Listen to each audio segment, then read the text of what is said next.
Students, colleagues, and other guests, good afternoon, and welcome to day 2 of the student conference, Reimagining the Future of the University of Pretoria. My name is Norman Duncan, and I'm the Vice Principal Academic at the University of Pretoria. I do not think that anyone will dispute my assessment that the lectures and panel discussions that were part of the program on day 1 of the conference were exciting and instructive, as were the questions and comments from the participants. Given the topics that will be the focus of attention on day 2 of the conference, I have no doubt that this evening's program will be every bit as exciting and informative as yesterday's program. As indicated in the conference brochure, the focus of attention today is the future world of work and funding matters. Both of these are critical issues that one will have to consider if one wishes to deliberate about the future of the university, or what the future university should look like, what the University of Pretoria should look like. At this point, however, let's quickly have a look at the structure of today's program. As reflected in the conference brochure, today's program is divided into 3 sessions. I will chair session 1. Session 2 will be chaired by Ms. Tuto Mashila, the SRC President-elect, and session 3 will be chaired by Ms. Lerato Ndlovu, the current SRC President. Let me now move to my next responsibility as chairperson of the session by introducing our keynote speaker this evening, Professor Kali Pistorius. Professor Pistorius is a former Vice-Chancellor of the University of Hull in the UK. He is also a former Vice-Chancellor and Principal of the University of Pretoria. Professor Pistorius is currently serving as the Director and Principal Consultant of Delta Hadron in the UK. Of course, one of Professor Pistorius' abiding interests is the future of work. We need to prepare for the future of work. So it's appropriate then that he should start off this evening's discussion. Students, colleagues, and other guests, I now invite Professor Pistorius to present his keynote address titled Preparing for Tomorrow's World of Work. Over to you, Professor Pistorius.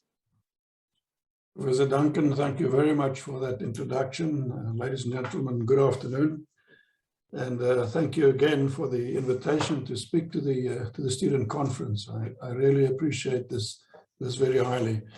My topic this afternoon is preparing for the tomorrow's world of work. But I think I would like to add the subtitle, Preparing Yourself to Shape the Future, to sort of describe, if you will, a lens through which we can interpret this. So to put this discussion into context, I think firstly it's important for us to consider each individual, how we perceive or view the future. And in essence, this has a lot to do with how we as individuals, as people, deal with the notion of uncertainty. I mean, humans are typically, they have a lot of difficulty in dealing with uncertainty, all of us. And it creates a lot of anxiety and a lot of stress, including, the future world of work. Now, if you think about it, on the one hand, the future is one of the most certain things in life. We know it's going to happen, and we know we are all going to spend the rest of our lives there. Now, this is known as a known known. Right? What we don't know is what the future holds for us collectively and for us individuals, how the future will unfold and how that will affect us, or in the case of an individual, how that will affect me. Right? These are the unknown knowns, the known unknowns, and particularly the unknown unknowns. And this is what causes the stress and the anxiety. And a significant part of this dilemma is the extent to which we as individuals perceive the future to be predetermined. I mean, is there anything to be done? To what extent is what is going to happen to us, or what is going to happen to me, already predetermined to some extent? Sort of, I just don't know. It's going to happen. It's already been decided. I just don't know what or when. And there's nothing that can be done. Or alternatively, is there another way of thinking about the future with the resultant impact on the stress and anxiety that we have about it? So the first point I'd like to make is this, that I would like to really encourage you to rather think of the future, including this notion of what is going to happen to you and when or not and so on, to rather think of this in terms of the contribution that can be made towards helping to proactively shape and create a better future for all of us, rather than having the view of you have to merely reactively wait for a world to happen that has been shaped by others. Keep in mind that the notion of a risk, right, the probability something can happen, is not just about threats. Very often people think about a risk as a threat, as the probability that something bad can happen. It is equally true that the risk is also the probability that you might miss a good opportunity. Lots of good opportunities there. And that's the flip side of risk. And that is the point, that the view of it that I would like to take here and to encourage. Your studies at the University of Pretoria is really helping you to empower you to develop that mindset and the skills of creating opportunities as another side of creating the future. Whether you do it or not is up to you, of course, and we'll come back to that point.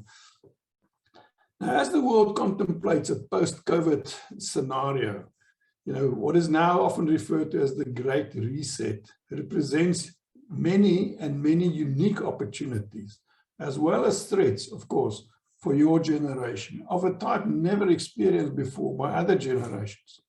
You will live, and particularly also work, in terms of this discussion, in a world which will be very different in many respects from the one that we inhabited pre-COVID. So this future world will be one in which we find some things will be similar or will have evolved from our previous or our current world in an incremental manner. But certainly there will be other things which will be radically different. It will be a world, your world, will be a world that is characterized by much more disruptive change in all spheres, including social, economic, political, educational, environmental, health, scientific, technology, and also labor, the world of work. It will be a different place. It will become increasingly important to be comfortable with change and change management. In fact, part of your education, if you will, is that you should become or be prepared to not only be change agents, but in fact to become change leaders who shape the future rather than just take it. So I want you to be future makers rather than just future takers. Right, so you will live in a world which was radically changed by COVID. Let's call that world 2.1, if you will. Not only will companies, industries, countries, people perhaps need to rethink their business models. It is something that will be pursued on a global scale in all domains.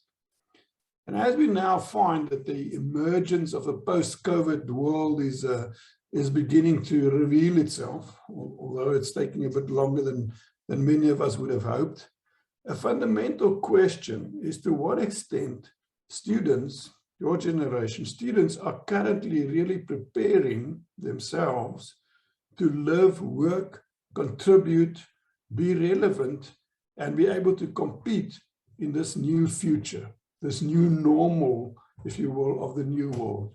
Or whether everybody, including the students, are instead merely perpetuating some sort of complacency underpinned by what is swiftly becoming a very obsolete paradigm.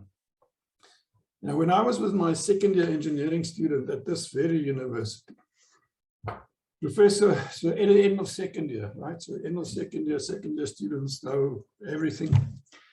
The professor walks into the room one day and he says, today I have good news and bad news. So the bad news is the following. So the rate of change of technology, specifically electronics, I was studying electronics engineering. So the rate of change of electronics was so rapid that the half-life of knowledge was about 2 years, right? And that means within 2 years, the technology would have advanced so much that half of all the previous knowledge becomes obsolete. Now, when you halfway through a 4-year degree, in the end of your second year, and somebody, particularly the professor, says this to you, you know, this is a bit of a shock, because you realize that even before you've completed your degree, more than half of what you would have learned had become obsolete. So entire class, as you can imagine, was stunned. And after a suitable pause to, you know, let the impact of this sink in a bit, he continued. He said, now the good news. What can the good news be? So, well, I said, the good news is that the education that you receive at this university, the University of Pretoria, will enable you, the class sitting in front of him, to become the people, the very people who will in fact create all the new knowledge that will make the old knowledge obsolete. And again, the class was completely stunned, but for a very different reason. And at that moment, the true value of what a university education should be, and the notion of having a mission to actually shape the future, you can contribute to shaping a better future, became vividly clear to everybody. I think at the moment, for a moment, about the nature of engineering education as an example. So at universities like the University of Pretoria, it's a 4-year degree, which means that a student that enrolled this year will be able to complete his or her degree at the end of 2024. And from experience, we know that some will take a year or two longer, say end of 2025, for example. And then in order to register as a professional engineer, similar to other professions, you know, doctors have a hospital year, accountants, attorneys, all have some sort of a clerkship, engineers do too. 3 years of appropriate work experience is required, and you can register as a professional engineer. So let's add 3 years to that, takes us to the end of 2028. So it's more or less in the year 2029 for a student that enrolled in this year, 2021, to be able to start making a major contribution to society. Almost a decade has passed after the student enrolled as a first year. Now, if you compare the year 2021 to the year 2029, it'll be a very different place. I mean, just think where you were technology-wise, any other domain 7, 8, or 9 years ago. And that was even before a COVID intervention to sort of speed things along, change-wise. So coming back now to the future of work. The future of work, I think, will also be a very, very different place in the future, in fact, in the not too distant future from what it is now. That's always been the case. There will be more working from home, interpreted in a larger way, and remote work than there were before. In addition, we will find that there are many new types of jobs and many other types of jobs that will disappear. And we'll come back to that in a second. That has always been the case as well. The way in which people will work will change significantly. The entire meaning of the term go to work, whether it means how you travel there or not travel there in the case of working for home, where you go, the notion of at work and the notion who you work for, all of those things will change. The paradigms will change, and when you say the terms, it will be completely different interpretation. As I said, many of the jobs that exist today will become obsolete and disappear. It has always been the case, and it will continue to be so. And in their place will come new jobs. Before we had electricity, an important job of any city was the lighting of the gas lamps. The cities had gas lamps, and it was one guy's job to walk around and light all the gas lights in the evening, right? And then the next morning go around again and extinguish them. Then when electricity came, you know, there was electric lights, just flicked a switch, and there was light. So the job of the gas lighter disappeared. So job gone, but new jobs were created. And of course, between brackets, ironically, I think the job of us lighting the city's gas might be something we require again in the future, but that's a different story altogether. If you think about it, so jobs disappear, new ones come in their place, fueled by new technologies. Now, who would have thought, 10, 15 years ago, that the job of a drone pilot, not even to speak of a drone air traffic controller, would become an important job, or that the cryptocurrency expert will be a critical member of a company's finance team. I mean, nobody knew what cryptocurrency was in any case. Yet, 10 years ago, we didn't conceive these new jobs to exist that exist now or will exist. Yet at that time, this is now engineering student a decade later, many students were making decisions about what to study with the aim of doing a specific job. Many of them under the impression or under the assumption, if you will, that by the time they go job hunting after they've studied, the jobs that were available would actually be the same type as when they left school or they started studying, which is not necessarily the case. So what happens if the type of job you were thinking about disappears? Or alternatively, you're so set on doing a job, you completely miss the new opportunities of new types of jobs that come along that you didn't foresee, but really excites you. The gig economy, I think, for example, will become much more significant.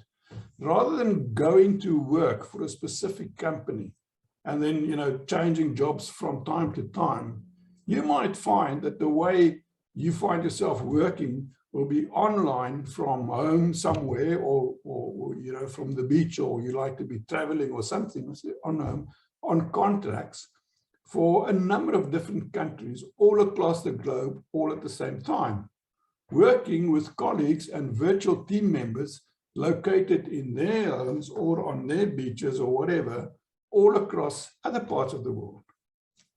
Underlying in this, we can see that digital literacy will become even more important, one of the most important skills in understanding, as will be an understanding of other cultures in the world and developing the ability to work with them. Right? These are all skills, hopefully, that you are picking up in your studies as you go along. Right, now standing back a little bit and trying to put this in context. What do we find? Well, we find that the things we discussed now, these are all part of the unknown part of the future. The unknown knowns and the unknown unknowns. Part of the things that cause the anxiety and the stress. We just don't know. We can speculate. I mean, I can say the gig economy, this, that, the next thing, but it's a view. So the question is, you as the student, as the future maker, the question for you is, how do we, or how do you in particular, deal with and prepare for these unknowns, these uncertainties, the risks, the threats, the opportunities of the future? And not just dealing with them, how do you do that in a manner that you can actually contribute proactively towards creating a better future in this environment where we don't really know? Well, this is where the principles become important. So we want to say the principle is important because the number of things that it explains. Technologies, as I hinted earlier, become obsolete, right? They get replaced by better ones. You get 3G gets replaced by 4G and 5G and so on. But the principles, the scientific principles, stay the same. Gravity has been there forever, and it will be there forever. That's a principle. Many technologies are built on the principles. So can we, in this discussion, extract a number of principles that we can say, if we heed these principles, they can give us some guidance as to how we can better deal with the future, with the uncertainties, with the anxieties, and be able to create a better future, rather than just thinking somebody else out there is gonna do it. So let me try and be so bold as to suggest a few guiding principles that might be helpful to you in this quest. The most important one, I think, is to nourish the ability to learn, to continuously learn, and to be able to apply that learning. That, I think, the ability to learn, to continuously do it and apply the learning is the ultimate competitive advantage. People keep creating new things, new knowledge. You need to be able to create new knowledge as well and learn from the others who do that. That is the way to survive, and that is the way to thrive, my view. Engineers refer to this as the notion of continuous improvement, always improving on things. Even if something is perfect now, the perfectness is defined to some extent as to the fit of that thing to the environment. It is perfect for its environment. If the environment changes, then the fit is no longer there, or the fit is no longer perfect, right? So you have to cultivate this this habit, if you will, of learning from your own and other people's successes and the anti-successes, the things that are not successful, because everything out there is a learning opportunity, and you should treat it as such and use it as such. Okay, first principle. The next one, if you think about it, is how does life change when you move from school through university to, the real life? Well, one of the important things in school, you tend to get the lesson first and then the test. In real life, my experience is, well, you tend to get the test first and then the lesson. The lesson will keep repeating itself unless you actually learn from this lesson, right?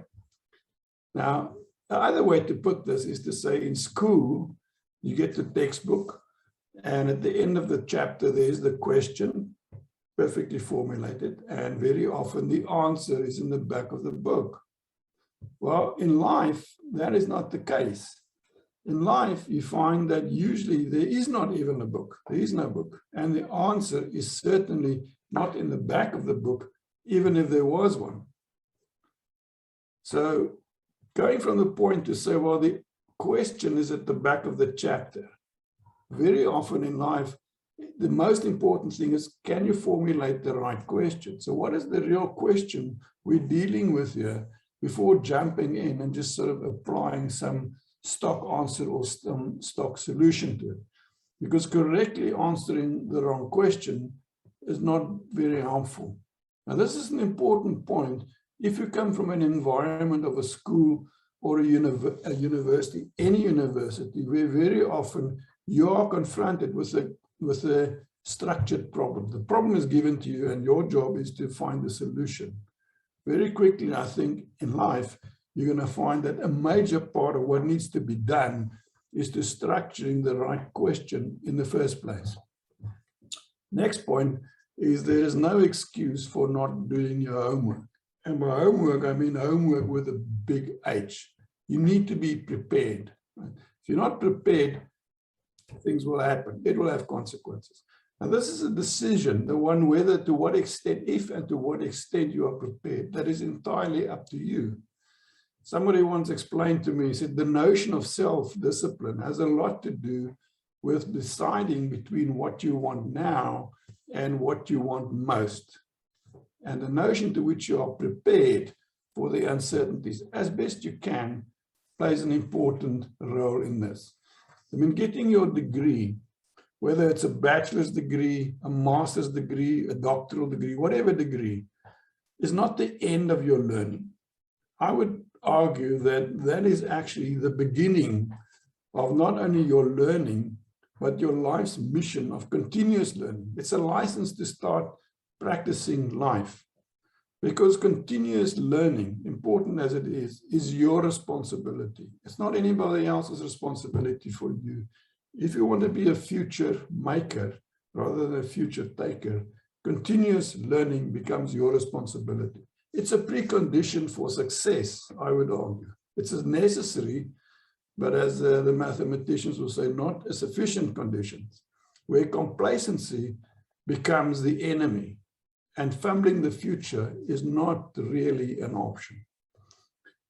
So finally, having said all of this, I've come to the conclusion that an education, not learning, but an education is what is left after you've forgotten all the facts that you've learned.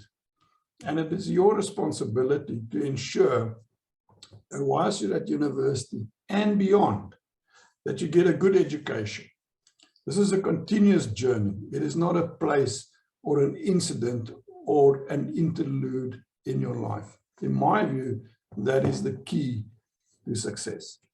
Ladies and gentlemen, Professor, let me conclude by firstly thanking you very much for listening to me.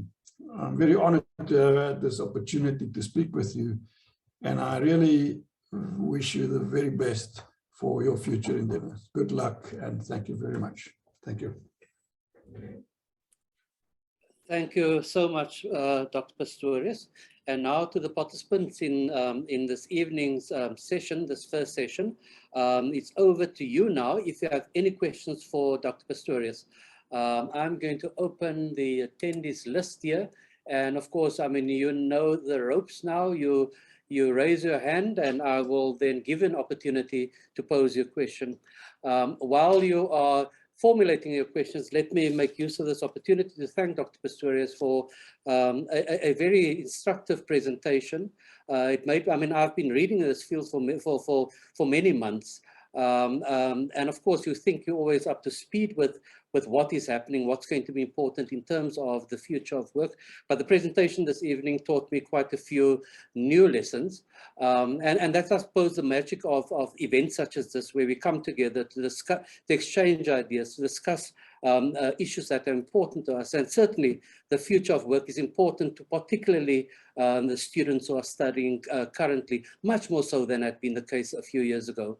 In any case, I see a hand raised here, and I hope I'm going to pronounce the name correctly, Ndifelani. The floor is yours. You can unmute yourself and pose your question.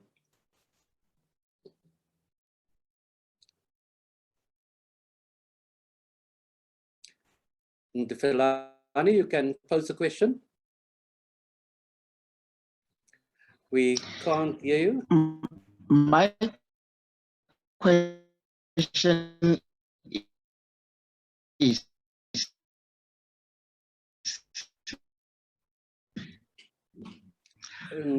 how one could continue to learn. Yes. Thank you so much. You broke up, Ndifelani. Want to repeat your question? My goodness. Hello? Can you hear me? Can you try it now again? Hello? Yes. Yes. Hello? Yes, can you hear me now? Yes. Yes, my question is how one can continue to learn, because in our society it's like learning is associated with some kind of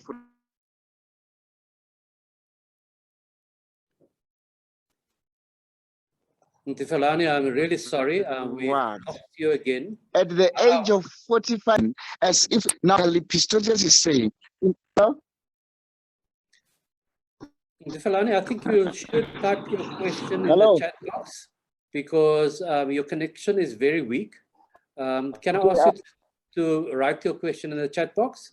And let's see if there's someone else who has a question. Okay.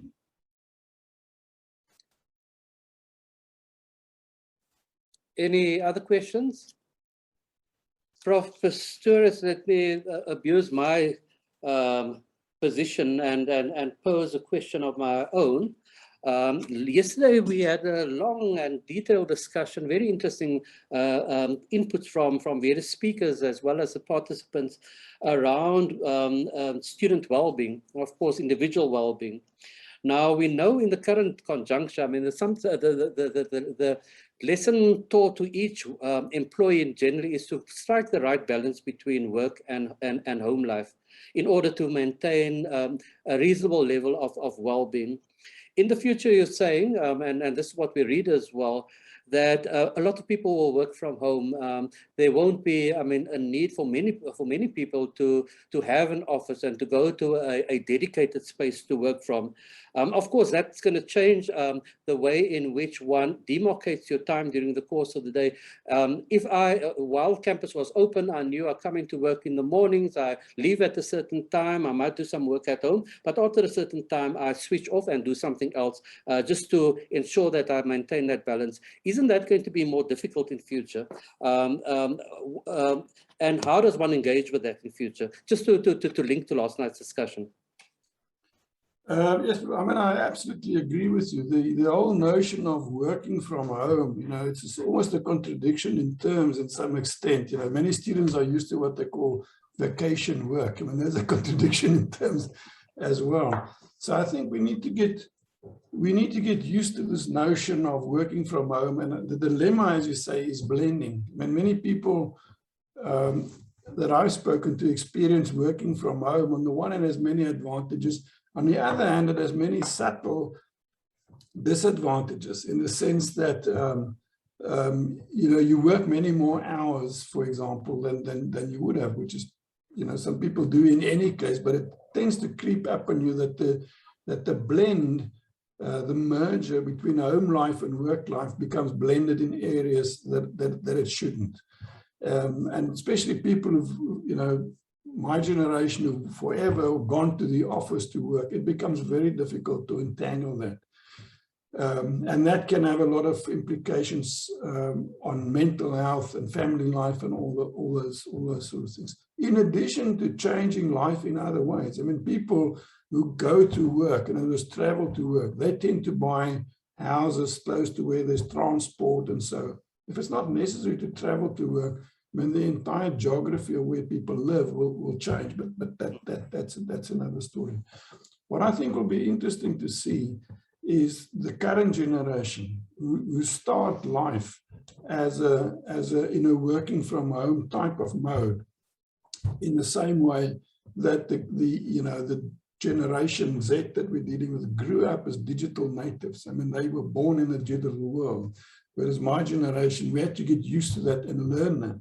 So what will be interesting is to see if the current generation who are born into a gig economy, working from home world, will be able to adapt better and develop better initial habits, if you will, then people have to abruptly deal with that. But I think your point is very well taken, that it is a very abrupt change for many people.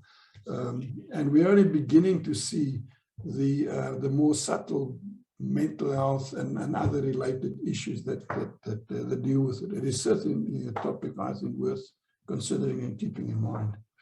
Not sure whether that answers your question. No, it certainly does, Dr. Pastorius. And while you were speaking, I was thinking that obviously the topic of conversation this evening is the work that's going to disappear and the jobs that will be created. And perhaps one can, based on what you're saying and the experience of people, especially during the lockdown period, is that there will be a niche area for life coaches and psychologists for a long time still. While we try to strike the balance between what one should do in order to maintain an income and what we should do to maintain psychological well-being.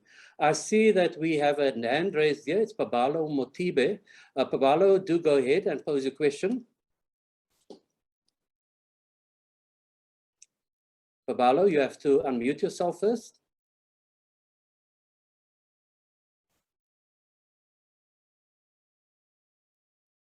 Pabalo, you have your hand raised, so I assume you want to make a contribution. Let me see here. Okay, let's go to Sonika Kun's question in the meantime, while we're waiting for Pabalo to unmute him or herself. Dr. Pastorius, do you think teachers' future will change as drastically as you mentioned for most other careers? Yeah, I happen to think so, for many reasons.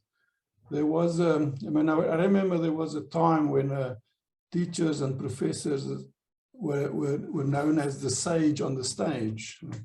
And then things moved along, and now they become the guide on the side sort of thing. So to what extent the new notion of teaching, whether you will learn everything from a teacher, and who the teacher will be. So is it going to be one individual who imparts knowledge? Is it one individual that is going to guide you to a spectrum of different types of resources? In other words, it might be a YouTube, it might be whatever. It helps you to build a portfolio, if you will, of knowledge out there. To what extent a degree is going to be taken by one institution? You go to one institution only, or you pick and choose the best from everywhere, and what the role of the teacher in that. If your teacher is going to be a human, or it's going to be a robot for all I care, maybe the robots start teaching themselves at some point. So I think we will be arrogant as scholars to think that the job of a teacher will be exactly the same in the future as it is now. I think it is going to change in tremendous ways, some influenced by technology, some by other changes, but I think it's going to be a very different job to what it is now.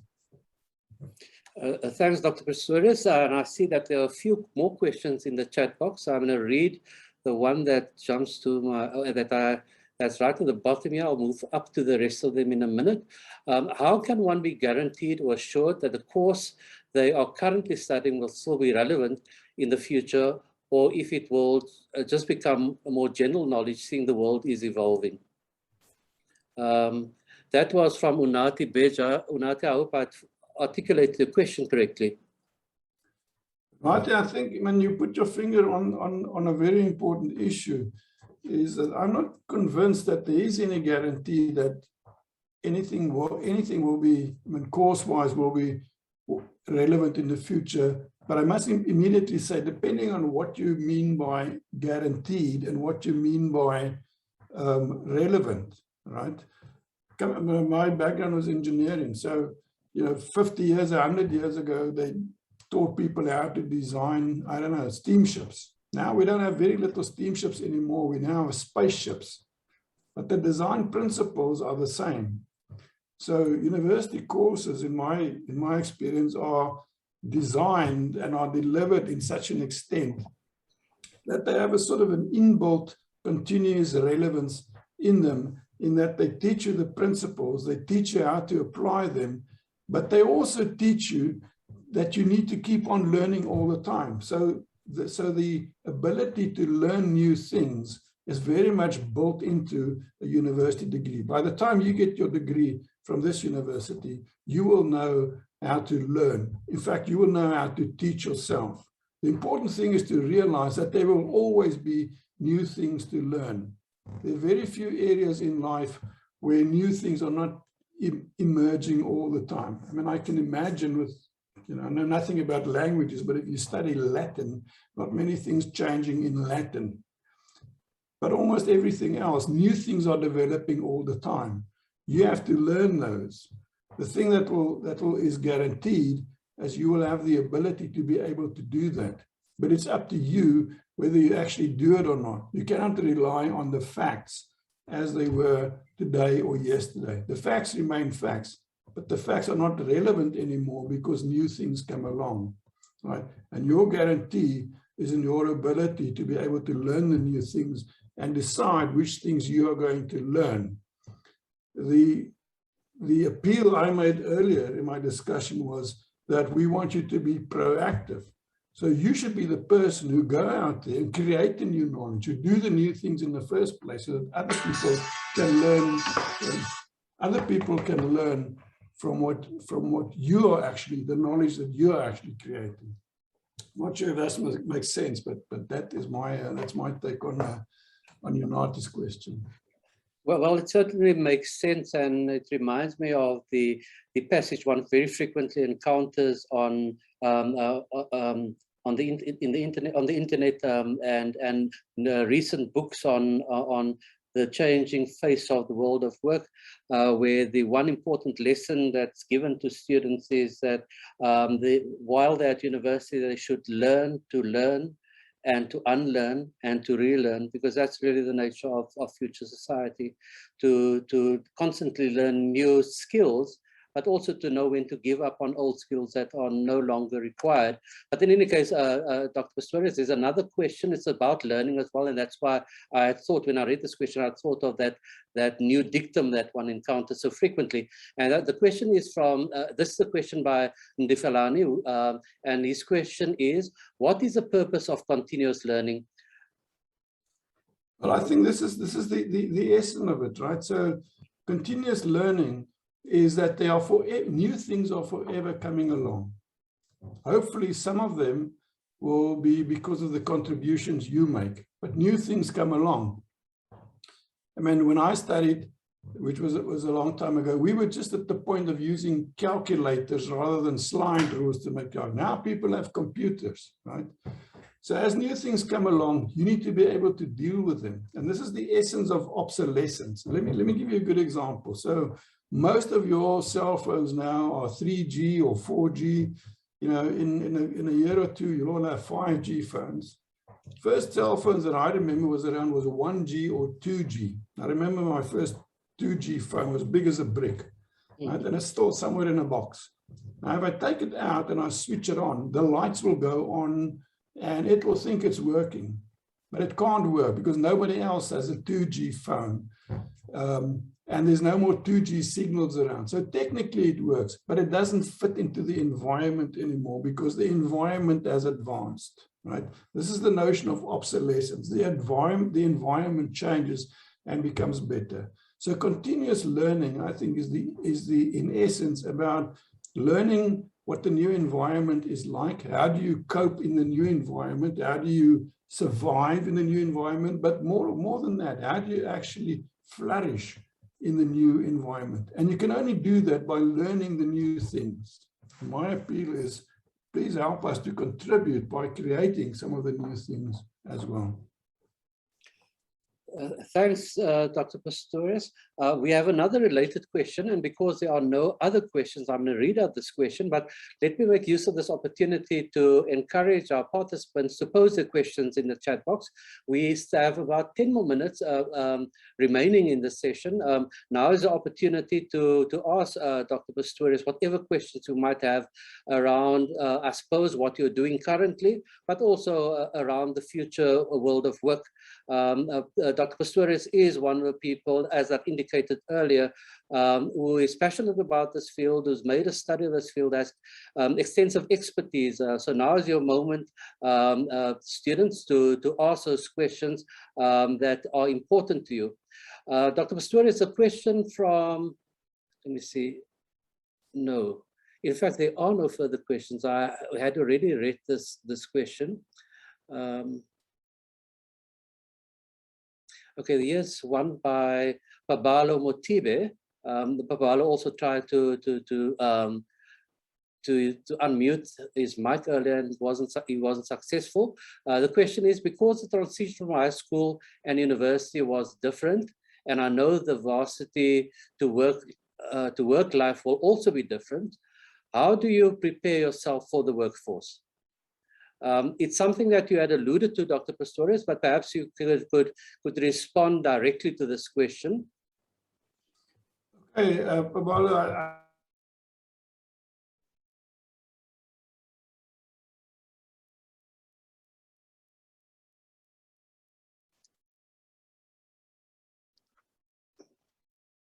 I think we have lost Dr. Pistorius. Carla?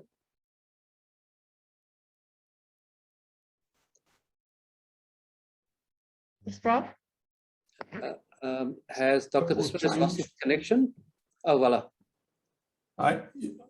Dr. Pistorius, we had lost you there for a moment. In fact, just when you started speaking. Okay, can you hear me now? Yes, very clearly.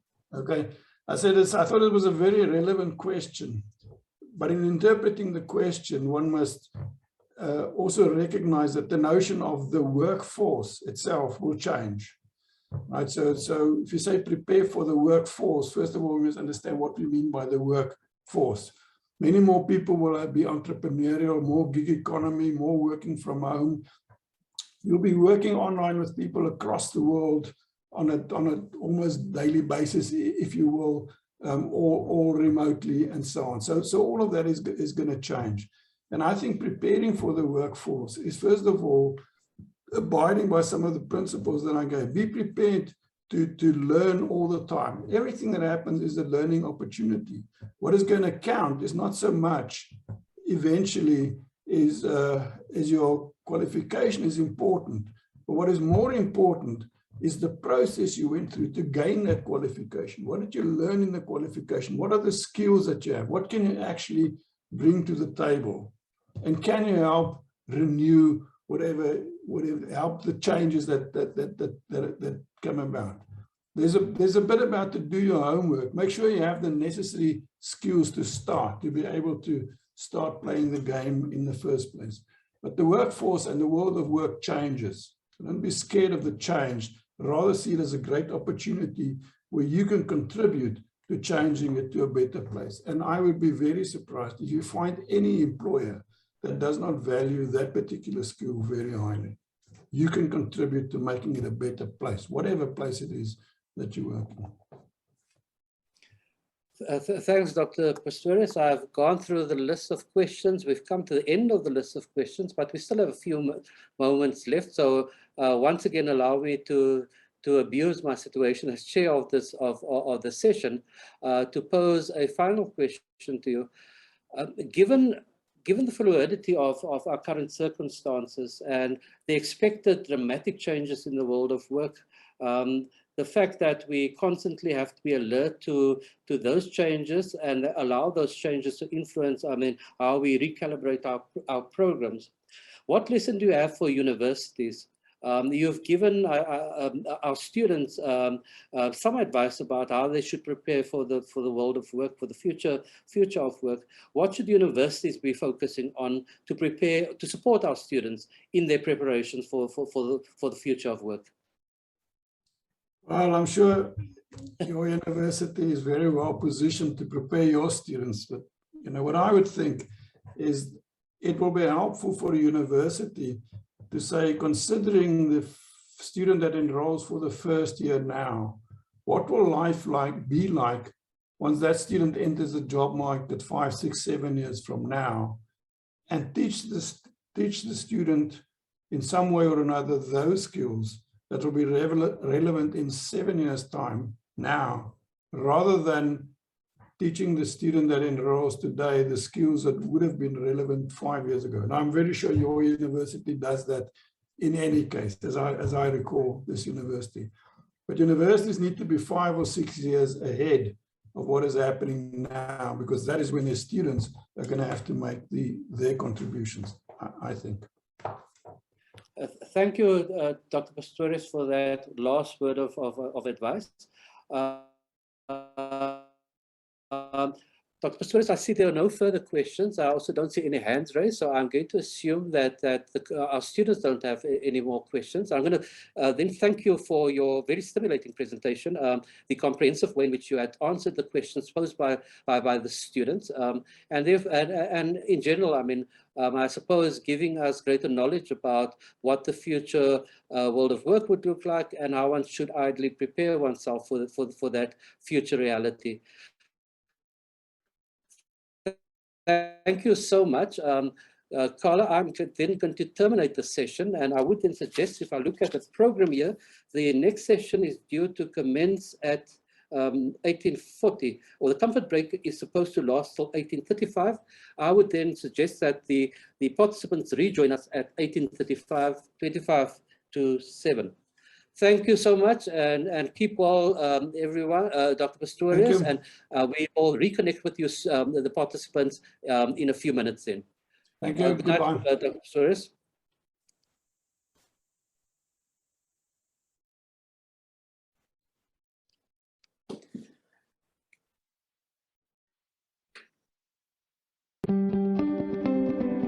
Would you believe that a dump site filled with 3,000 tons of garbage in Hatfield, Pretoria, is becoming a site of hope, empowerment, and transformation?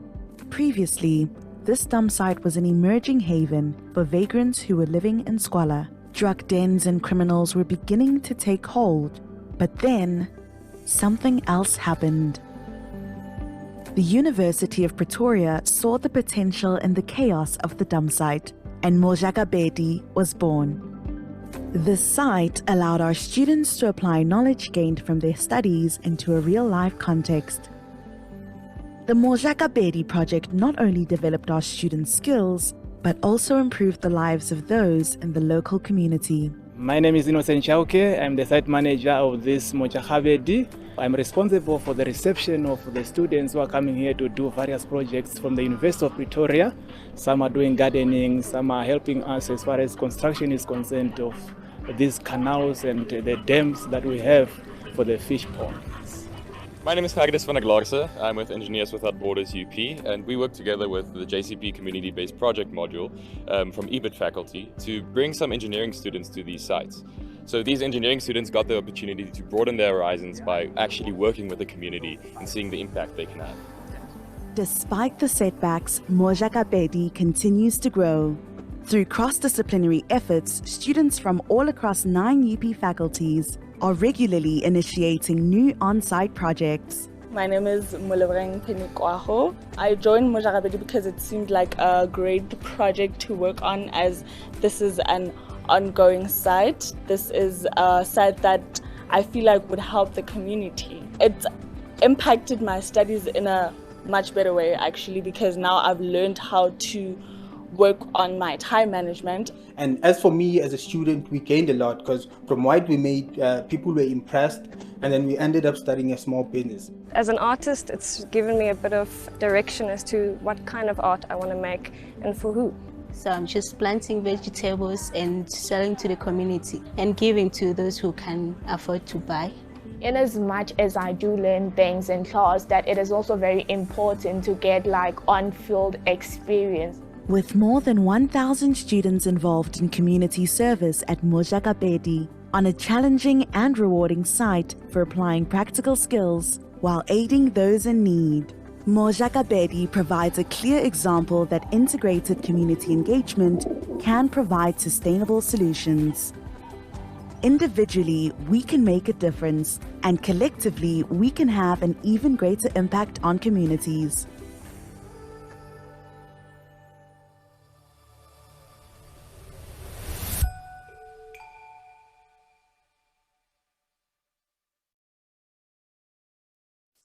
Good evening, everyone, and welcome back to the Reimagining the Future of UP Student Conference. My name is Thuto Mashila, and I'm the current SRC Transformation and Student Success Officer and the SRC President-elect for 2022. Welcome once again to this session.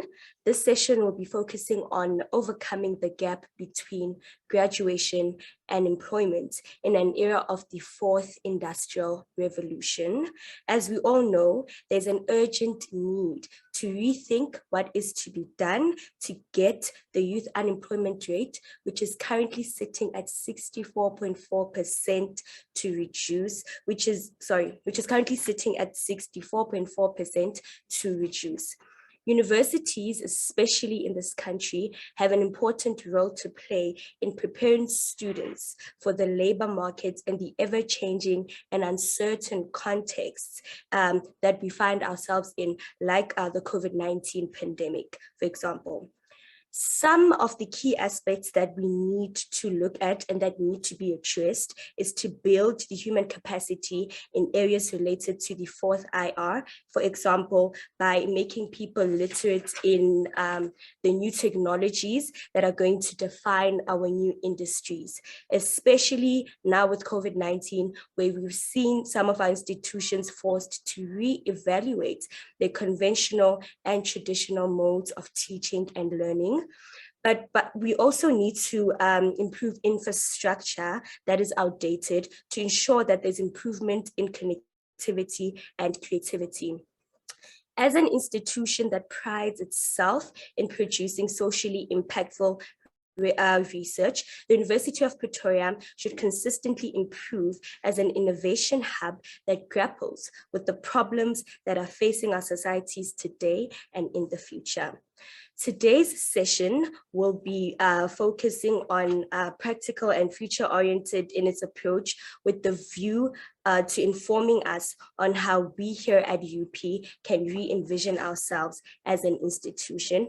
And I'd like to introduce our keynote speaker, Professor Alex Antonitis, who is the head of the Department of Business Management at the University of Pretoria, and also heads up the entrepreneurship section of UP's work readiness and entrepreneurship program. His core field of specialization is entrepreneurial creativity and innovation, and he focuses on essential elements for employment and job creation, both now and into the future. Prof, the floor is yours. Thank you so very much. Can you all hear me? I am really privileged to address students. It's a new experience, and I wish this wasn't a classroom or a physical setup where I can see you and speak to you and interact physically. I want to kick off with a short video just to introduce my topic this evening, a very exciting topic because it involves all our students, it involves all our staff, and also all universities across the world. So let's quickly look at this one. Oh my goodness. I just want to quickly. It's currently not sharing, so just give me a minute.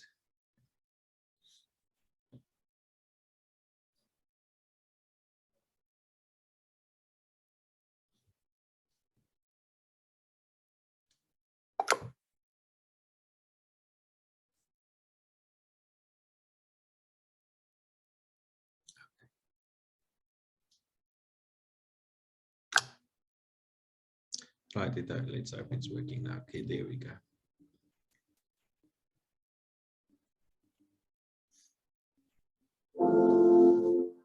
COVID-19 has reshaped the world in ways that will endure long after the pandemic ends. Remote work is here to stay. E-commerce is soaring. Automation is accelerating. Our research indicates that the mix of available jobs will change as a result, creating more urgency for training workers for the changes ahead. More than 100 million workers in our focus countries, or 1 in 16, may need to switch occupations by 2030. Job growth will be more heavily concentrated in high-skill jobs, while middle and low-skill jobs decline. The explosion in e-commerce set off a scramble for warehouse workers that is unlikely to stop. Investment in the green economy will increase the need for wind turbine technicians. Demand for photographers may grow to address our increasingly visual ways of communicating. Aging populations in many advanced economies will increase demand for nurses, home health aides, and hearing aid technicians. Teachers and training instructors will also continue to find work over the coming decade. But the forces unleashed by COVID-19 have put other jobs at risk. Business travel is unlikely to recover quickly, and that affects flight attendants, airline mechanics, and baggage handlers. Use of self-checkout stands accelerated during the pandemic, displacing some grocery store clerks. Companies have deployed robotics to process routine paperwork, replacing office workers. We are entering an era of occupational transitions, an era that demands answers to 3 key questions. What new approaches to training can support the millions of people making these transitions? To protect the social fabric, what benefits, such as sick leave and unemployment insurance, are needed for all workers, including gig workers? Can business and government leaders come together to create solutions, not only for navigating the pandemic, but for navigating the post-pandemic world of work?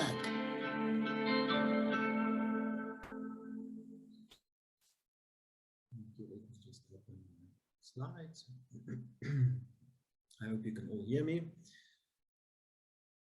All right, so if you just look at that video, the one thing we see is change, and significant change due to COVID. and it changed the whole way of work and the workplace, etc. And specifically, previously, just prior COVID, we had discussions on the future of work in terms of technological breakthroughs, the old 4IR, rapid urbanization, demographic shifts, and things like that. And then all of a sudden, COVID happened. And that's very relevant to how we position the future of work as well. So we had the Industrial Revolution, and then the digital revolution, talking much about the 4IR skills and so on. And then we had the pandemic. And this pandemic is significant in the world of work. I have to repeat that.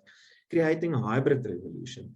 And Duke University just published these 9 trends, which is quite interesting. I saw it this morning for the first time, and there are 3 categories that we have to look at continuously during these times. And the first is very accelerated trends, new impacts, and then some significant changes, pendulum swings. So maybe in terms of accelerated trends, more employers are working remotely. We got the stat yesterday in South Africa. 44% of all employees don't want to come back to work. They will do remote work, and they're ready for that. The home offices are ready for that. Interesting trends. That was not the case in 2019. Increased of use of employee data analytics, things like that. We'll discuss that again. In terms of impact, and this is something you have to remind yourself continuously. Critical skills are not longer synonymous with roles, right? So there are certain critical skills, whether you're a medical doctor, whether you're studying engineering, that should be in your skill set, right? I'll show them to you later. And then in terms of pendulum swings, organizations prioritize resilience as much as efficiency. And that's so applicable to students as well, the way you study. And also my staff, I saw this morning in a meeting, resilience is a very important component of how we operate currently and should be embedded in our skill sets there. So what you'll hear in the boardroom, things like redefining leadership, you'll see workers today experience 3 overlapping workplaces. Some work in a coffee shop, and then in an office at work, and then at home. Myself, I'm like that. A new digital way of working, and delicate balance between technology and human factors. You will see a lot of studies these days in automation, and whether automated workplaces or machines will replace people, or will they enable people? I hope the latter is relevant. Thinking beyond the obvious, and from could we to how should we? That's an important strategic question for employers. Pursuing organization-wide reimagination, and that's why we have this conference, to reimagine the world of work for our students. Unbundling the workplace, making it more flexible, for instance, creating a productive digital workplace, a continuous effort there. And what makes digital teams productive? I think we are so over this online thing. I see it with my small teams in a very big department. The efficiency is in a decline, and we have to meet in person. And we started that process today. And then from comfort to connection to contribution. So a lot is happening in the workplace of tomorrow, and it's happening today, and we have to address it. So in terms of a lot of work's been done by Gartner. You can read about Gartner. They have fantastic work about the future. And they say the future of work should focus on the following aspects. It should look at the human-centric work design. That's important. We've realized we can't just work online all the time. We need human interaction. We have to talk to people in person. It helps psychologically also. It helps mental health as well, and social interaction. Rethinking the workplace. Do we need these offices and open plan offices? I know one of the banks are converting a big part of their office into residential units. Shifting talent and skills, that's so important for students as well. We see time and year after year, that employers want our top students, our talented students. They continuously ask for that. I think that is also changing. They ask for very specific skills now, problem solving, critical skills, things like that, that we will address this evening.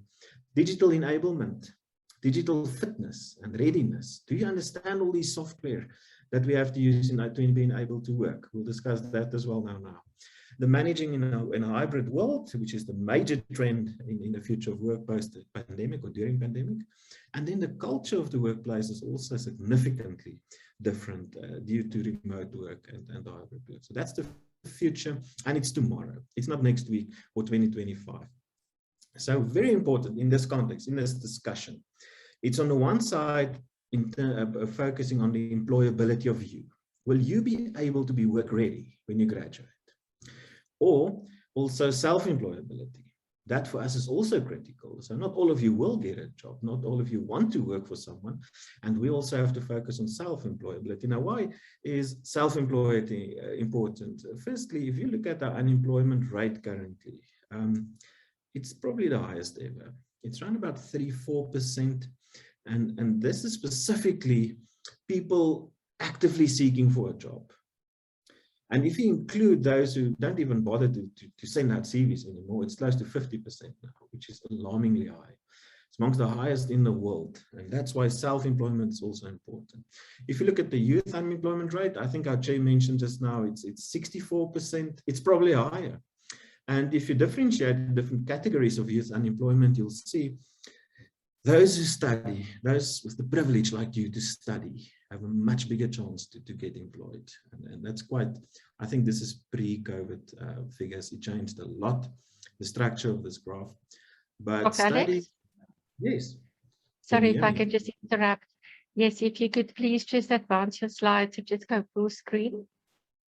Oh, you are still on the first, and you are still on the first slide, please. Thank you. Oh my, really?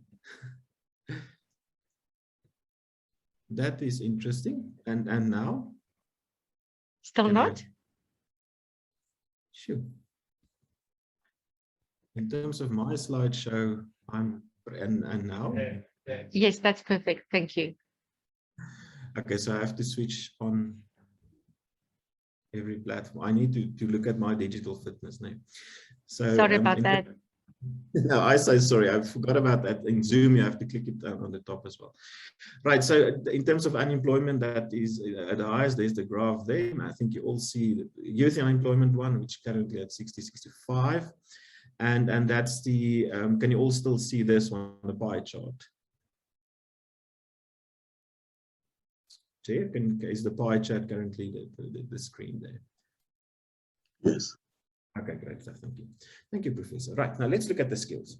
And this is important for UP. This is important for what we teach and also what we transfer in the classroom. And this is generic. So the assumption is that all of you need these skills to be able to be employable. So firstly, analytical thinking and innovation, active learning and learning strategies, complex problem solving, which is linked to creativity as well. Also, again, analytics and critical thinking there. Creativity for me measures much higher, originality and initiative, leadership becoming more and more important, social influence, social impact as well, the use of technology, technology design and programming, and then resilience, I think measures much higher currently, probably around about 4 or 3. Stress tolerance, flexibility, reasoning, again, ideation, linked to creativity again, emotional intelligence, troubleshooting, user experience, service orientation, systems analysis and evaluation, and negotiation. So these 15 skills, and this is by means of the World Economic Forum's job analysis and job reports, and that's what they say that all our students, everyone in the learning environment should have at least these 15 skills by 2025.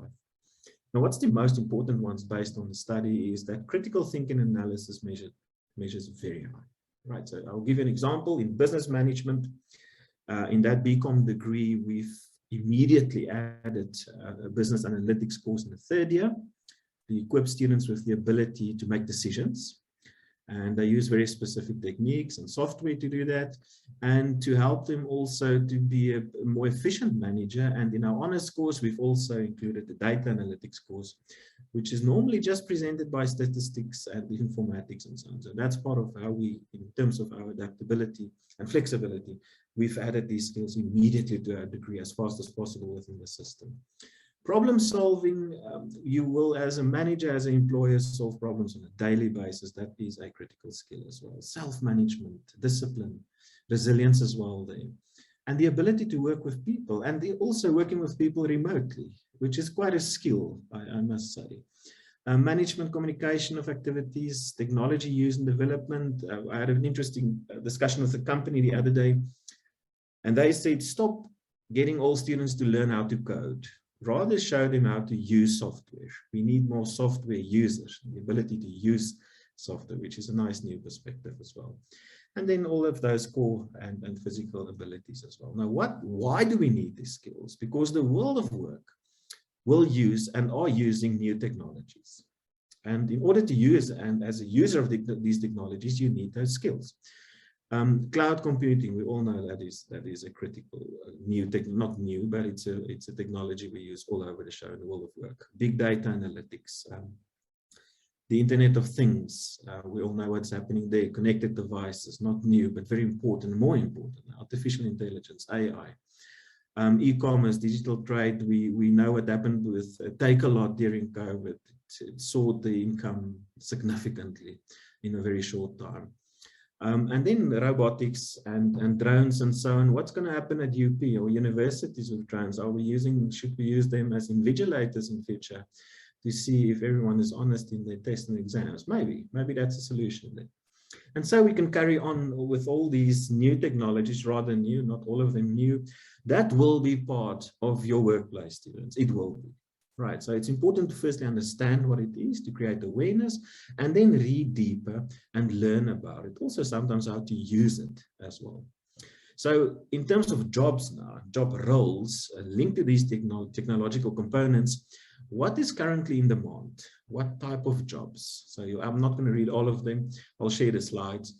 Data analysts, obviously, AI and machine learning specialists. You'll see at UP there are already modules addressing specifically these jobs. In terms of its content, beacon data specialists, digital marketing, that's very important for us in the business world, process automation, business development professionals, and so on. Project management as well. So you see new job types there that was not there 5 years ago. That's very interesting in the world of work. In a decreasing demand is data entry clerks. We can also say mark capturing staff at universities, for instance, administrative. Accounting, bookkeeping. Now, those of you studying accounting, don't worry. We will need accountants. Don't worry about that. The nature of the job of the accountant will change. And you will see at UP, they're currently busy redesigning the chartered accountant degree in a very, very, very futuristic way and a very positive way as well. Financial analysts and so on. Robotics are very involved in many of these jobs. And that's not replacing, it will enable. Right, so robotics very important. We hope that it will enable by means of automation. And lawyers, you'll see that there, medical doctors, you will not be replaced. The nature of the work is changing. Right, so these are the increasing demand for some jobs and decreasing demand. Now, specialized skills, and this is where curricula is very important at the university. We have to look at in our offerings, where do we address these different specialized skills because of certain emerging job clusters in the workplace. So product marketing, for instance, this is now in the commercial world. Digital marketing, that was not a degree, or it's not a degree yet even. It's a short course maybe, but it's becoming a qualification. It will be. Business management will change. What we offer in my department will be much different in the next and following 3 years in terms of what we are working on right now. Enabling people to manage people and robots and do digital marketing and so on. And then you'll see entrepreneurship there at number 12. I think that should be number 1 in my view. And the whole world of the entrepreneur will create future jobs. So for the entrepreneur, it's important to understand all of these skills and job types, because you will create those jobs. And that's important to understand that as well. So this is a very important slide for us in terms of our curricula. In terms of our offerings at university should be relevant. And these are the relevant skills they want in the world of work. And self-employed environment, right? So what are companies currently doing, and up until more or less 2025, 2030? Firstly, the whole value chain of organizations are changing. And think about COVID, it's a very good case in terms of value chain and also supply chains, right? So all of a sudden you couldn't import, you have to use local supply, which was a very positive thing to a certain extent. If you look at UCT, they've changed their value chain, or rather their supply chain, starting a school, a secondary school. At UP, we have a pre-academy coming, also a different component of our value chain, adapting to the future of work, very positive. Reduce current workforce due to technological integration and automation. I've mentioned those skills or job types that could be replaced and will be replaced, but research currently shows that it's not replacement, the net effect is positive. So people have to reskill in order to enable themselves for new type of jobs. And I'll discuss the Center of the Future of Work a bit later. There is software we're going to use to look at the probability that certain job types will exist in 3 or 5 years and how they should upskill themselves, unskill and upskill themselves to be able to continue in the world of work, right? So this is a critical component in the world where you will work, and what is currently changing there and will change in the following 4 years in terms of employment. How did business, or how are businesses adapting to COVID? Digitalization, number one. And if you look at UP, we jumped in Feb or March, and we just went online. I won't say it's a seamless process, but it went very well. And all the hiccups we had was immediately solved as quickly as possible. And our number one stakeholder was the student. And I think you'll agree with me that we tried our level best to accommodate you to digitalize or be part of online learning and teaching as well. So that was forced upon us, and I think we did quite well. It's a continuous process, digitalization. I think university as such is a space where we should innovate this, where we should experiment with new platforms and processes and software in order to digitalize the workforce and be fit. Digital fitness should also be a priority there. More opportunities to work remotely. You will work remotely in a certain sense. Hybrid is not going away. I don't think so. It has changed the way we work in certain positions. Obviously, you can work remote, in others you can't. But it will be part of the world of work, definitely. Accelerated automation of certain tasks, the end of the printer, end of the copy machine, certain machinery, changing the way and the efficiencies and productivities of the production process, all of it part of how companies currently adapt post or during COVID. Now, about tomorrow. This is, don't worry if you don't study of any of these things. It's just an indication of jobs of tomorrow. What they say will be required in the future world of work. Cloud computing measures very high. Now, if you go to lynda.com or LinkedIn or other options available, Coursera and short courses, short micro-credentials, you'll see a lot of cloud computing courses you can do. Read about it, learn about it, it's the future. Cloud computing is there to stay for now, and it's about efficiency and productivity. So it's an important component of your learning process, and it should be part of our curriculum as well. Content production, I think that's part of the also social media drive. It's already happening. But these are new job types. That was not there 5-10 years ago. You know, social media coordinator and assistants. In my department, I have someone dedicated to LinkedIn to firstly assess what's happening, what trends are happening in the world of work, and what trends are happening in business and in leadership and so on. Also to post our achievements and our publications and so on. So that's a new role, a social media coordinator within an academic department, for instance. Data and AI, you'll see more and more subjects, micro-credentials, or rather digital import and export of modules in this sense.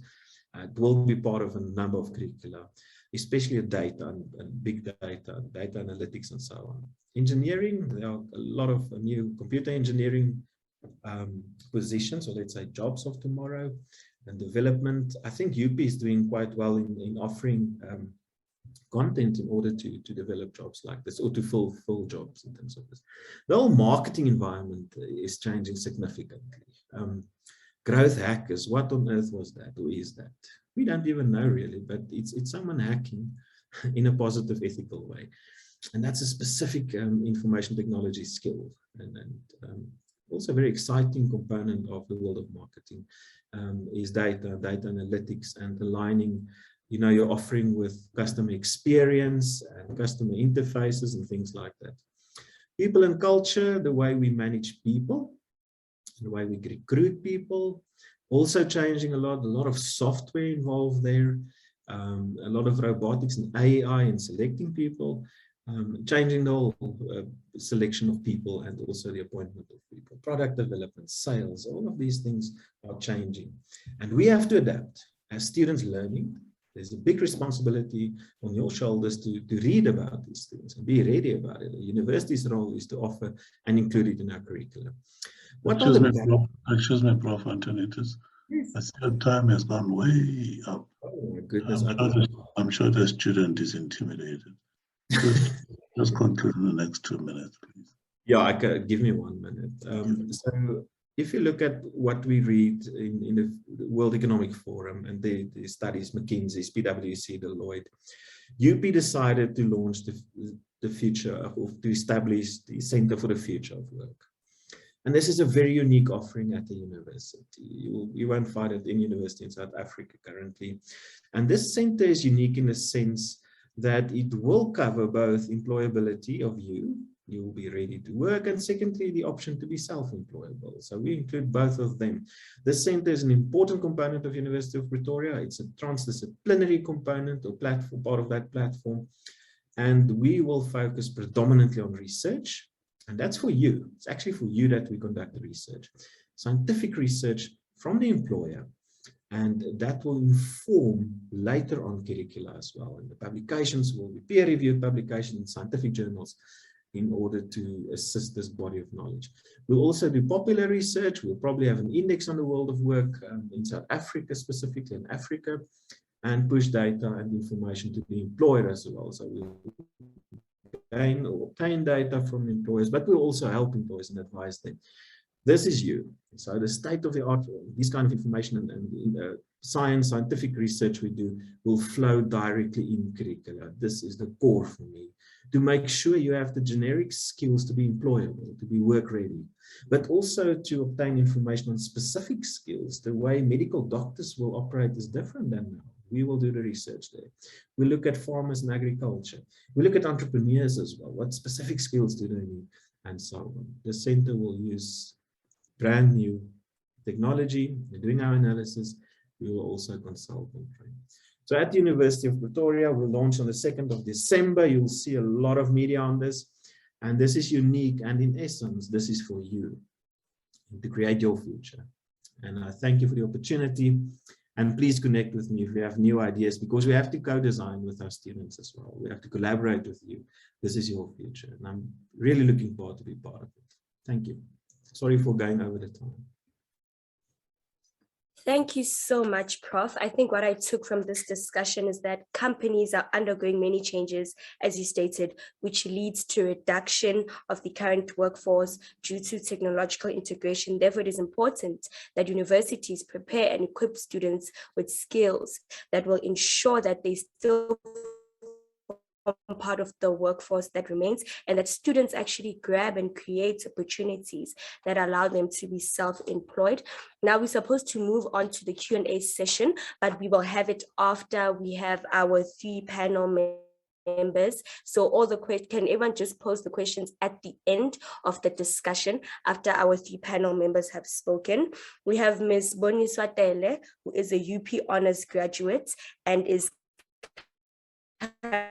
currently working as a high school honors student in the Faculty of Theology. He was the chairperson of House Theology in 2019-2020, and is currently working as a peer advisor in the faculty and as a peer advisor in the Faculty of Theology, and he will be joining us live in the studio. And then we have Mrs. Sechelesane Luvimbi, a civil engineering graduate from UP, who has successfully transitioned from graduation to full-time employment, and she will also be joining us live online. Thank you, Ms. Boniswa. You have the floor.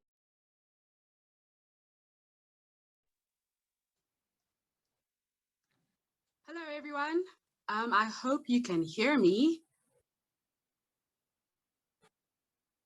My name is Uboniswa Tele, and I'm a UP graduate. I'm so excited. I did a degree in education, so my first degree was B.Ed. I majored in history, geography, and business management.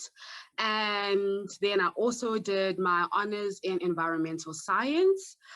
And so I'm here to speak about just the work experience that I got while I was still at UP, and how that sort of helped me sort of gradually get into the work environment. And I'm actually a high school teacher in Tembisa, which is like the coolest experience ever. So while I was at UP, I was one of those students who did a whole lot of things, just participating in different types of activities, res activities, faculty activities. I had jobs on campus. So some of the jobs that I had on campus, for example, I used to work for Fly at UP for a couple of years. I was a brand ambassador for Fly at UP. And part of that is we'd often have promotions on campus, speaking to students about different issues such as academic readiness, study tips, how to just maneuver and navigate the campus life. So we'd have to integrate and interact personally, one-on-one with the students on campus. And so I got a lot of work experience. I got to learn how to do the admin side of work, so the planning. Thinking about the day that's going to come, what resources are required, how best to use the resources on that day to have, the most maximum impact that you can have. So I remember when we used to work, and with Hasty, she would brainstorm what we need to do for the next session, what will work, what won't work, what do students like. And this is all just so we could have or make our experience just customer friendly, because we were there for the students. So that was cool to learn. And so in addition to campus jobs, I also had off-campus jobs. I used to do promotions for a company called CCC. So I'd go in-store, promote a product, convince customers to buy, basically sell water to a well. That was also cool. I was in faculty houses as well. I was a vice chairperson for house education when I was in first year and second year. And then in second year to third year, I was the chairperson for the faculty house. So with that came the responsibility of having to work with a large group of students, dynamic personalities. Yeah, that was so interesting. That was cool. And so with that, you basically learn how to manage a group of people, how to engage with different personalities, different backgrounds, while keeping in mind the goal of that organization, what it is that you need to achieve, and ensuring that you meet those goals with all these challenges that you meet on the way. In addition to that, you still have academics. And UP academics are so hard. So you basically had to balance the extramural activities that you were doing, and also balancing academics and making sure that you also apply well, pass really well. And I did really well for my undergrad. I managed to graduate cum laude. And what I learned from UP, and this is what I think ready for work really meant for me, it was balancing academics and workplace skills. So with the types of skills that I got, eventually when I had to look for a job, I had attended a few sessions from Ready for Work, how to do a CV, how to, when you go for an interview, the types of questions that they ask, how to prepare for an interview. And there's all these other sessions like social media, how to balance your social media profile. So while I was studying, I did a whole lot to prepare myself for the workplace. And while I was looking for a job, it was extremely difficult. And not difficult because I did not have the skills, it's just having to find that opportunity when a job is available so you can start to work. And that for me was about the only difficult part for finding a job. And I also applied for other types of jobs. So my profession is education, but the types of skills that I have are so broad and so diverse that I could fit into different departments. I remember at the beginning of the year, working with friends who are advertising. So they're copywriters, they write adverts, they do creative stuff. And I was helping them with the stuff that they had to do for clients, so I had to be creative, how to come up with adverts, how to use the technology that they use in corporate, the happy flow charts, how to design apps and all of that. And I was able to adapt to that environment because while I was studying, all these activities that I participated in gave me the experience to be able to engage with people, to do difficult tasks under pressure and do it well, because that's what you people teach you, how to do something that's extremely difficult and do it well, which is great. But so where I am currently, the type of environment that I'm in, and I had to reflect for this session specifically. So I teach high school, okay, I need to finish, but I teach high school, and what I found just in the past 10 months that I've started working is I don't know if there's such a thing, but you can be like kind of overqualified for a certain job because there's too much that you can offer and the environment is very small. So that's just something that I kind of have to battle with just from a personal perspective. But if I were to look for a job elsewhere, I would say I'm super confident because I was super ready for work while I was studying for UP. And there's so much else that I would have loved to cover, but thank you so much for having me. And I hope that my experience has shed some light. Thank you so much. Thank you so much, Oniswa. Now we're going to give the floor over to Mr. Kamagano. Thank you. Thank you very much, Chair. As the Chair said, my name is Kamagano Setono. I'm currently doing my honors in Old Testament studies in the Faculty of Theology and Religion. I'm also a peer advisor, as well as a tutor in one of the modules in the faculty. So as most of you guys know that it is difficult to transition from classroom as well as going to a workspace. So we want to strive and move from a knowledge acquiring space to a knowledge application space. So then how do we do that? So what I would encourage is that we enter into university structures. It is important for us to acquire skills, acquire knowledge outside the classroom. That is very important. Another thing is always think outside of the box. Always try to use what you have learned into the classroom and practicalize it somewhere else so that you can impact your community and impact the lives of students around you. Another tip that I would give is for you to use career service.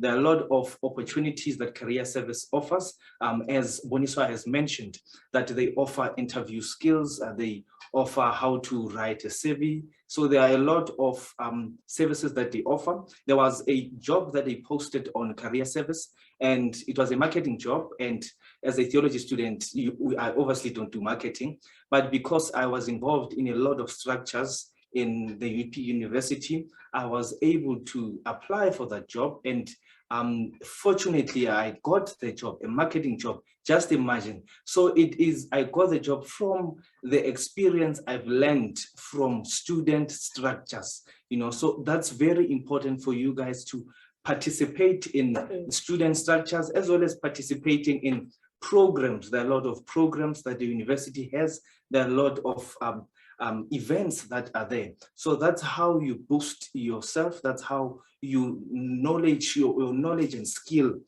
increases. So it is also good to engage with your lecturers and the staff in your building or in your faculty. Most people just go into the classroom, then leave.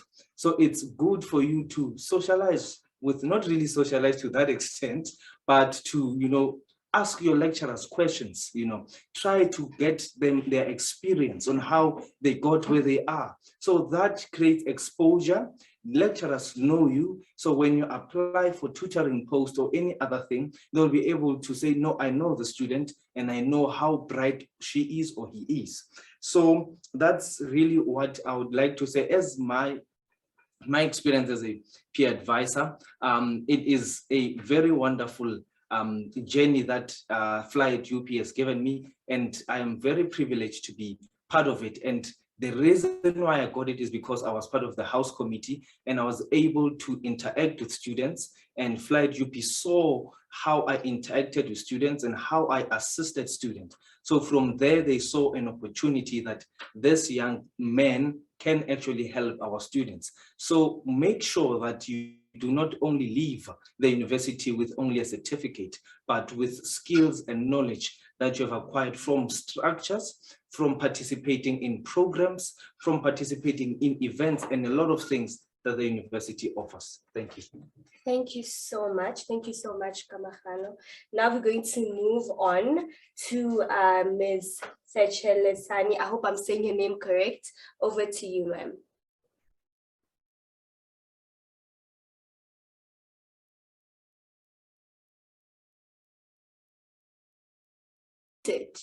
Unmute. Sorry, you muted. Yes. Yes. Hi. Okay. Hi. I am Techere Sani. Most people call me Tash. It's a very long name. So yeah, I do know that. And you did say it quite well. Thank you very much. I'm a BEng graduate. I studied civil engineering at the University of Pretoria. I am currently employed as a junior civil engineer at KBK Engineers. The gap between being a student, being a graduate, and being unemployed. Wow, guys, it's a huge gap, and some people are still struggling with it. But there's a lot of things that you can do to bridge it. There's a lot of things that you can do to overcome it. There's not one formula that you can, put out there for yourself and say, you know what, I'm going to be a graduate and I'm going to get the job immediately, or I'm going to be a graduate and I'm going to sit at home. Sometimes you'll never know. And at that point, it really is discouraging to go through this whole entire journey just to end up sitting at home, sending out a lot of applications and doing the most tedious thing that you can ever imagine for your life. The one thing that I can definitely put out there and I can definitely say worked for me was the Ready for Work program. All 4 packages via the University of Pretoria. I did all 4 of those. I got to learn a lot of things. I got to learn how to write a CV. I got to learn how to write motivational letters, whether I'm sending it via a CV, via an application, or if I'm actually, if I can say it, bothering a company that absolutely has no posts open. That's exactly how I got my job. I got my job by actually going to a company's website, going to their website and saying to them, hi, I'm so-and-so. I studied so-and-so, and I would actually like to come in for an interview at your company, and this is what I have to offer. One of the many skills that I got to learn during my degree was resilience and persistence. I'm very persistent. I'm very resilient.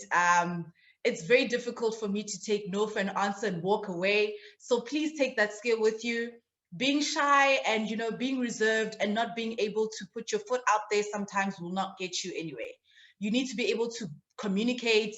You need to be able to put yourself out there and say, I'm going to grab that win, whether I like it or not. Because eventually, at the end of the day, when you get to employment, you're going to get to make decisions that you're not going to like. There's a couple of things that I did while I was a student. I also did a lot of working. I worked with Fly at UP. I worked with UPO. I worked with the EBIT faculty. And I also did promotions outside of school. So all of that confidence in which I got to interact with other students, other people, shoppers in terms of promotions, brand ambassadoring, all that stuff, I got to see how much confidence I can actually have within myself so that it can equip me to go out into the working field and be able to do the things that I did to get a job. I also want to highlight the fact that it is also very true about the whole lecturers thing and the people knowing you on campus. It also goes back to communication as well. If you want to be shy and close yourself in a corner where nobody absolutely knows you, they won't know your name. And the day in which your name needs to be known and needs to be heard about, people are not going to know who you are. But if you put yourself out there, if you are at least comfortable with one person, be comfortable with either a lecturer, a student advisor, someone that will be able to talk for you, speak up for you and say, you know what, I actually know this person, they're trustworthy, you can actually depend on them, you can actually vouch for whatever work they're going to put across, they're going to put in a room. Be friends with student advisors, be friends with SRCs, lecturers, be the type of person that is known such that when a word is supposed to be said about you, in the way say, no, we need someone who's going to be like this, like that, like that. And then the lecturer will be like, you know what? I actually know someone who's like that.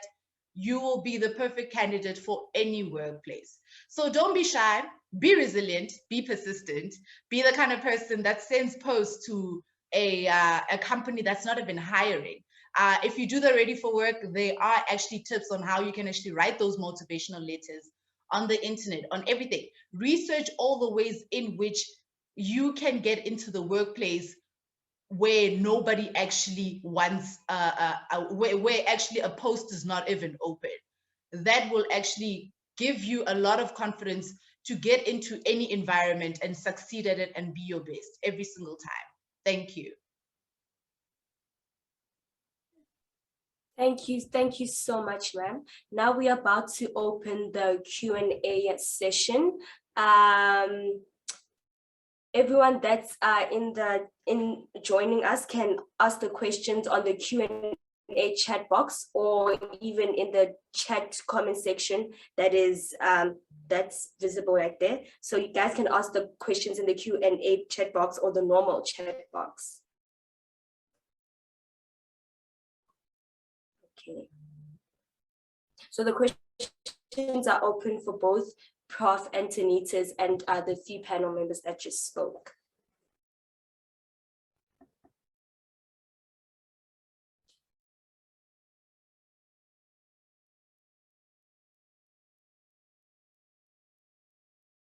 My question is to, it's a personal question to Prof.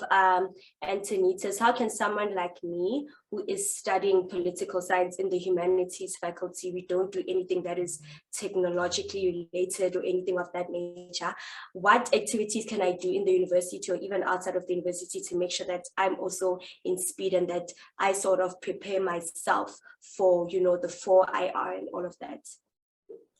Thank you. I think you are studying a very important qualification, and it has nothing to do with the 1st of November. But I'm going to give you an example. I was doing a course on creativity for the city of Tshwane, right? Municipality. That sounds strange, no? Creativity and a municipality together, but I've tried. But a big portion of that team sitting there, they were conducting political research, which is very interesting for me on a local government level.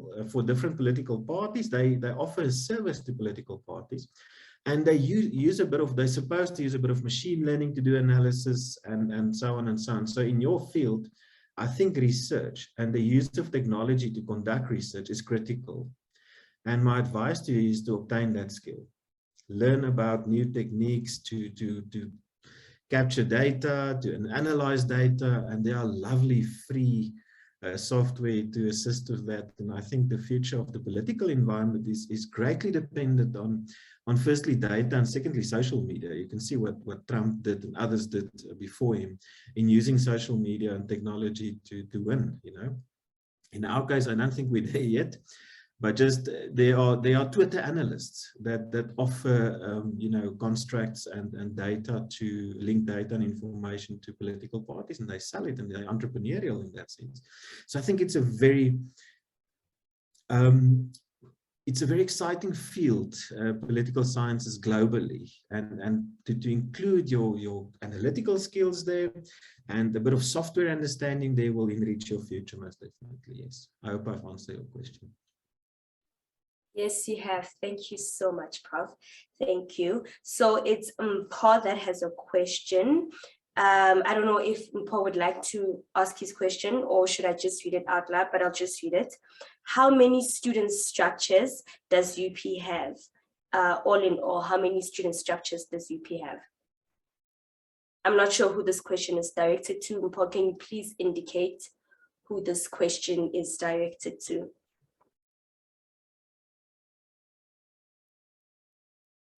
Okay, would you like to take that question? Yeah, no problem. Yes. I'll be able to respond to that. Well, there are a lot of student structures in the university. There are faculty houses, so there is a house committee in your respective faculty. There are also sub-houses there.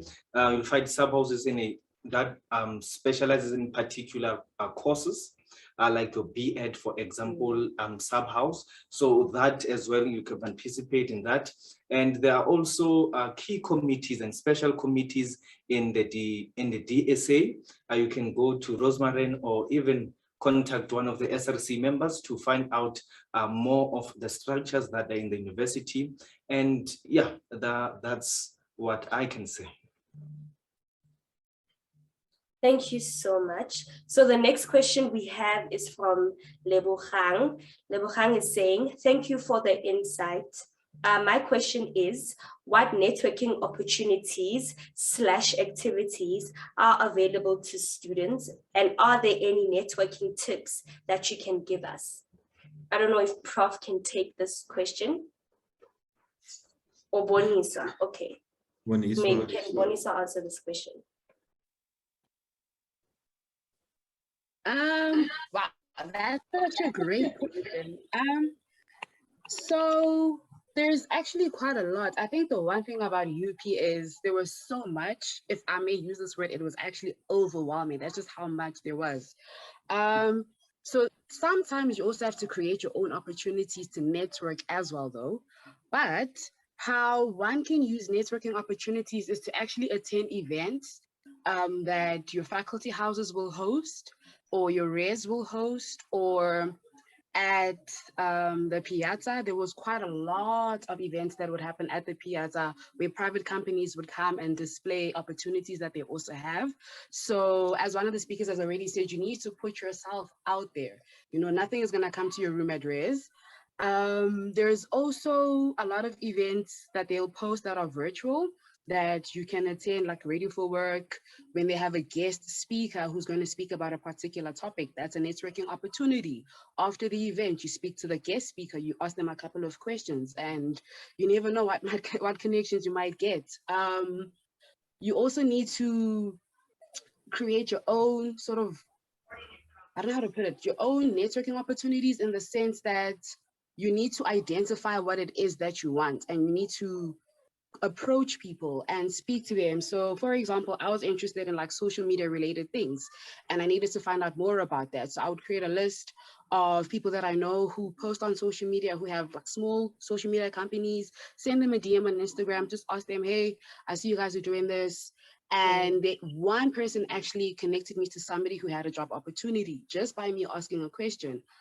So the thing with networking opportunities, oh yes, also get a mentor who's probably already in the field that you want to study in, so that when there's things happening in that field, they're able to inform you about that, and you can put yourself out there and also attend. But I think just the nutshell is just put yourself out there and use any opportunity as a networking opportunity. Thank you so much, Boniswa. So now we're going to take the last question, and I think it's directed to Prof. With the current state of science in our country, what are your thoughts on pursuing a BSc degree in terms of job security? So may you please just answer that briefly, Prof, as we are running out of time. Look, I don't have a crystal ball, but I think anything you study at our university shows potential to be employable because of all these add-ons, the work readiness stuff. You know, the free entrepreneurship course we offer to all of you for free, which is unique, I think, globally. And that will equip you, it doesn't matter what you study, to find something. BEC is a very good degree, always. It's a substantial, you know, it's linked with a number of things I've mentioned in future jobs.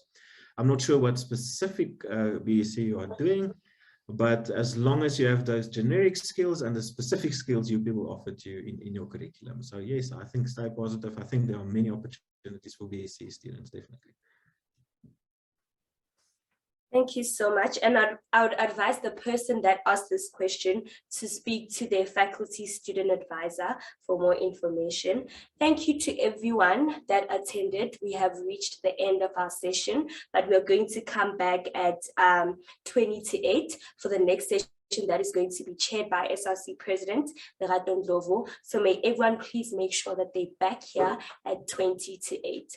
Thank you so much.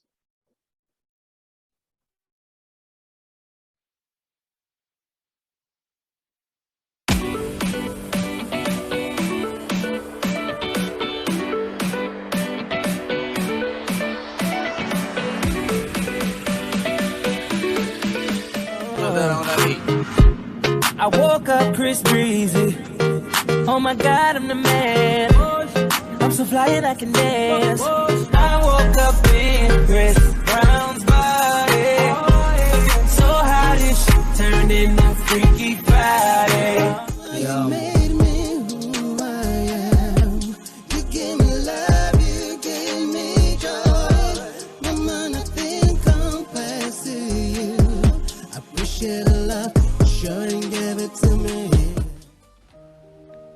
And I say to the world, there was a moment, A moment where I hugged you and I felt safe.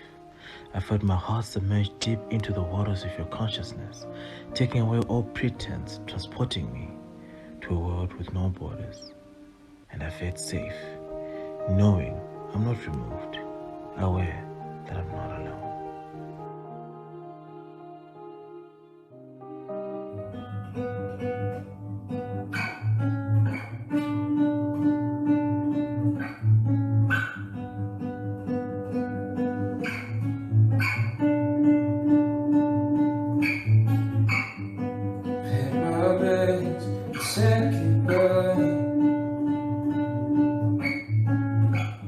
There's no love here, so what should I stay with you? I'm tired of the pain you put me through. Tell me now, my love, I'm still the one you want. Afraid of moving on. If I'm not there we go. Tell me the truth now.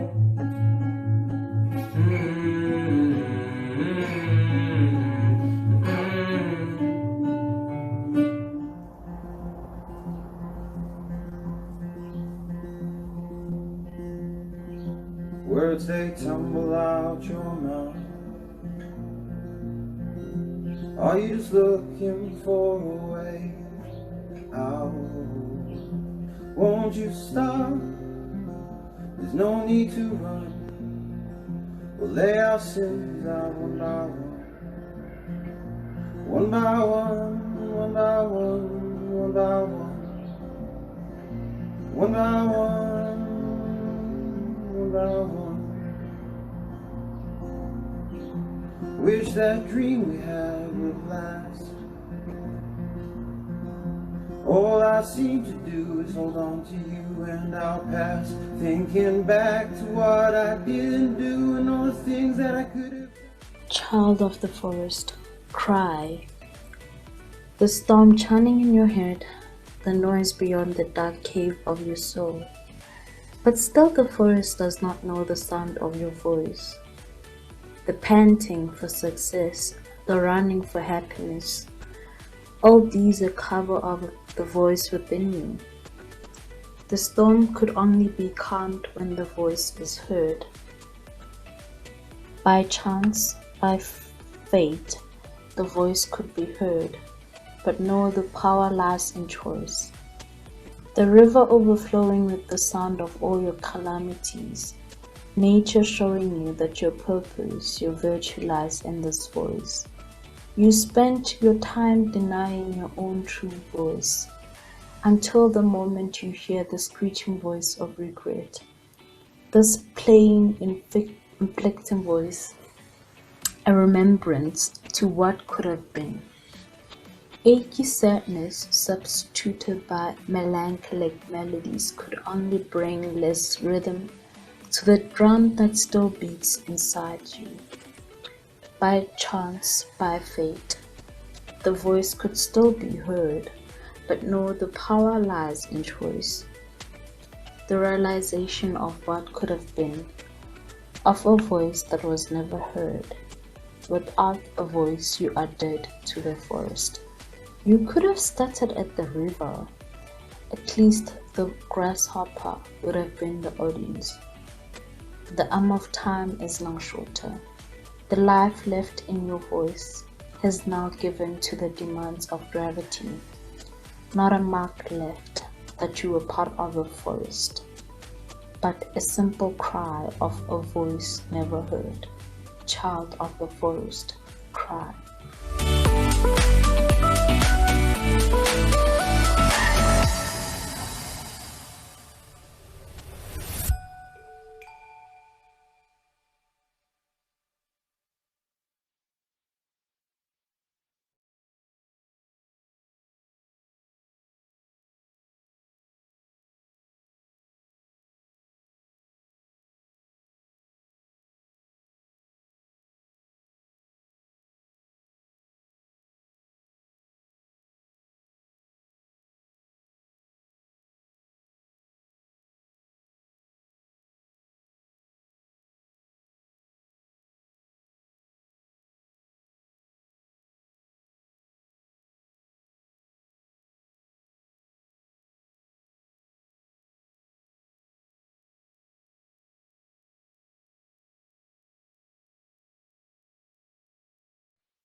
Good evening, everyone. It is me again, a day later.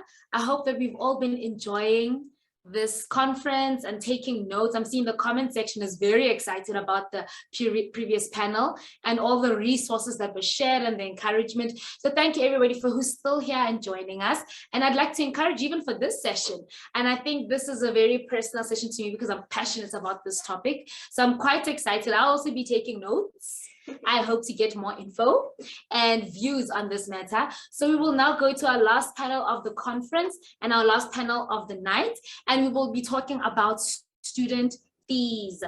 It's a big topic in South Africa. We all know, historically speaking, fees must fall. And even this year at the beginning of the year, where there was a shutdown, a national shutdown pertaining to fees. And I think it's a great topic that we will continue to engage on as student leaders and student activists. So we will just begin. I will introduce to you the panel, then we will dive right into it.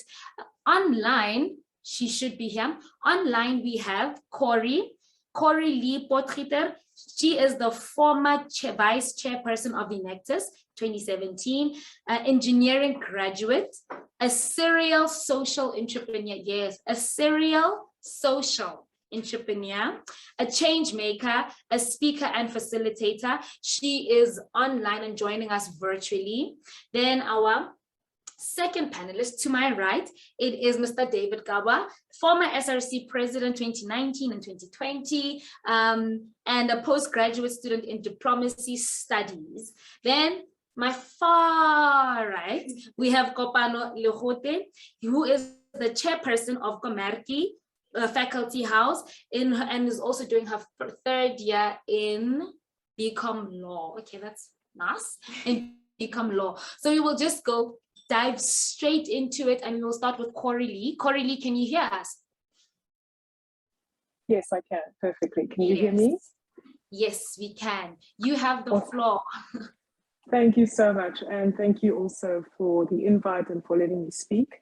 I'll be looking down at my notes and my timer as well. So yes, I was at the University of Pretoria doing civil engineering, then did my honors in industrial engineering and was vice president of Enactus, which you should all look into joining, honestly. A wonderful experience, my first real taste of entrepreneurship, and that really ignited my passion for entrepreneurship and being launched into full-time entrepreneurship.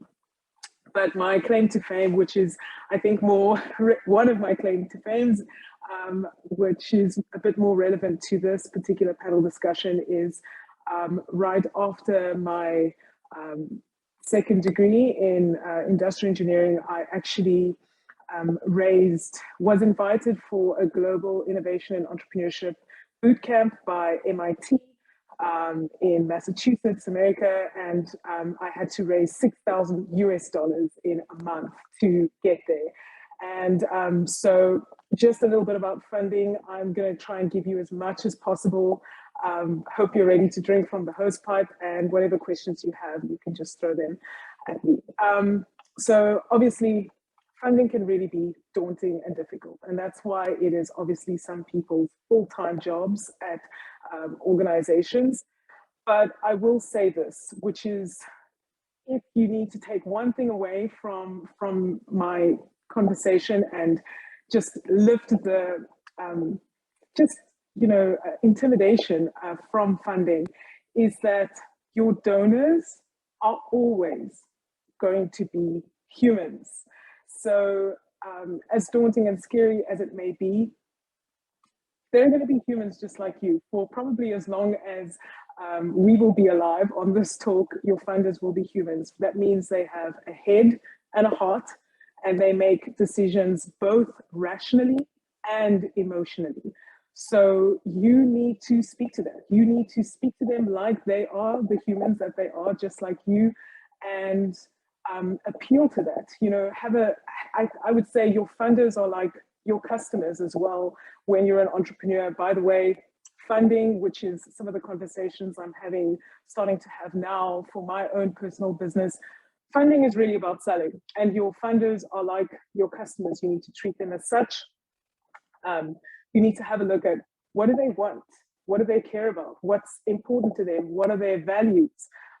What are they looking for? What makes them sad, glad, or mad? And what of that can you speak to in your own story? And you need to also cast a vision for the future.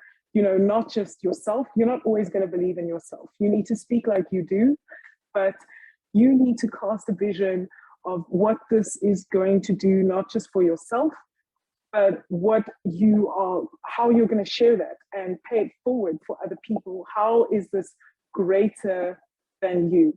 And that is going to have to speak to your personal brand as well. What have you been involved in before this? I know the panelists before me have spoken and alluded to this point as well, but your personal brand is so important. What is being said about you? What is known about you when you're not in the room? And what is spoken on your behalf? And that will also then speak on, your social capital. Who is in your network that you can draw from, and you're not just looking for money, but you're looking for connections. You're looking for suggestions, mentors, people who can help move you forward in your mission. And it's so important to be able to draw on your social capital, your social network, by your personal brand. And then, a lot of people are actually gonna, in a way, they're voting for you and for what you are capable of. And they're willing to take a bet on you and to vote on you. So don't feel too afraid, don't be shy, be persistent, put your best foot forward, share all of your experiences, and the good and the bad as well. And when this is kind of a good entrepreneurial exercise, one of the best pieces of advice that I got is really raising funds is the first step of, basically being an entrepreneur. So don't shy away from that. And when you are, I know I'm closing up now, but when you're an entrepreneur, you're in the business of selling, and it may seem intimidating, but everyone actually is in the business of selling. You're getting a degree because you want to be able to sell yourself to a next step up on your mission. So you're not just selling though, you're also sharing, and that sharing is in your story. So what of your story that, do you have to share that will help you sell and help people vote for you, basically. That's what you're looking for. Thanks. I'm going to stop there.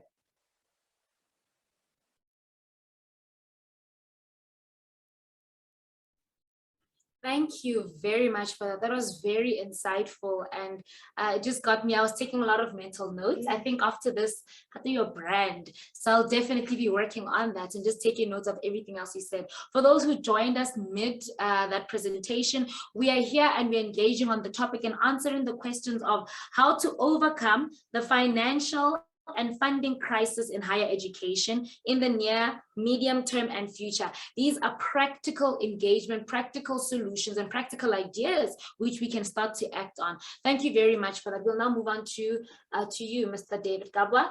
Please take the floor.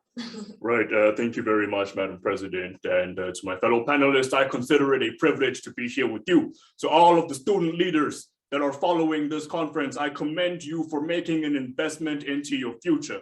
Now, I have a lot to say, but I only have 5 minutes, so I will speak and I will speak briefly, but my hope is that this conversation will be one that is powerful. Now, we are speaking about funding, we're speaking about the future, and we are speaking about practicality.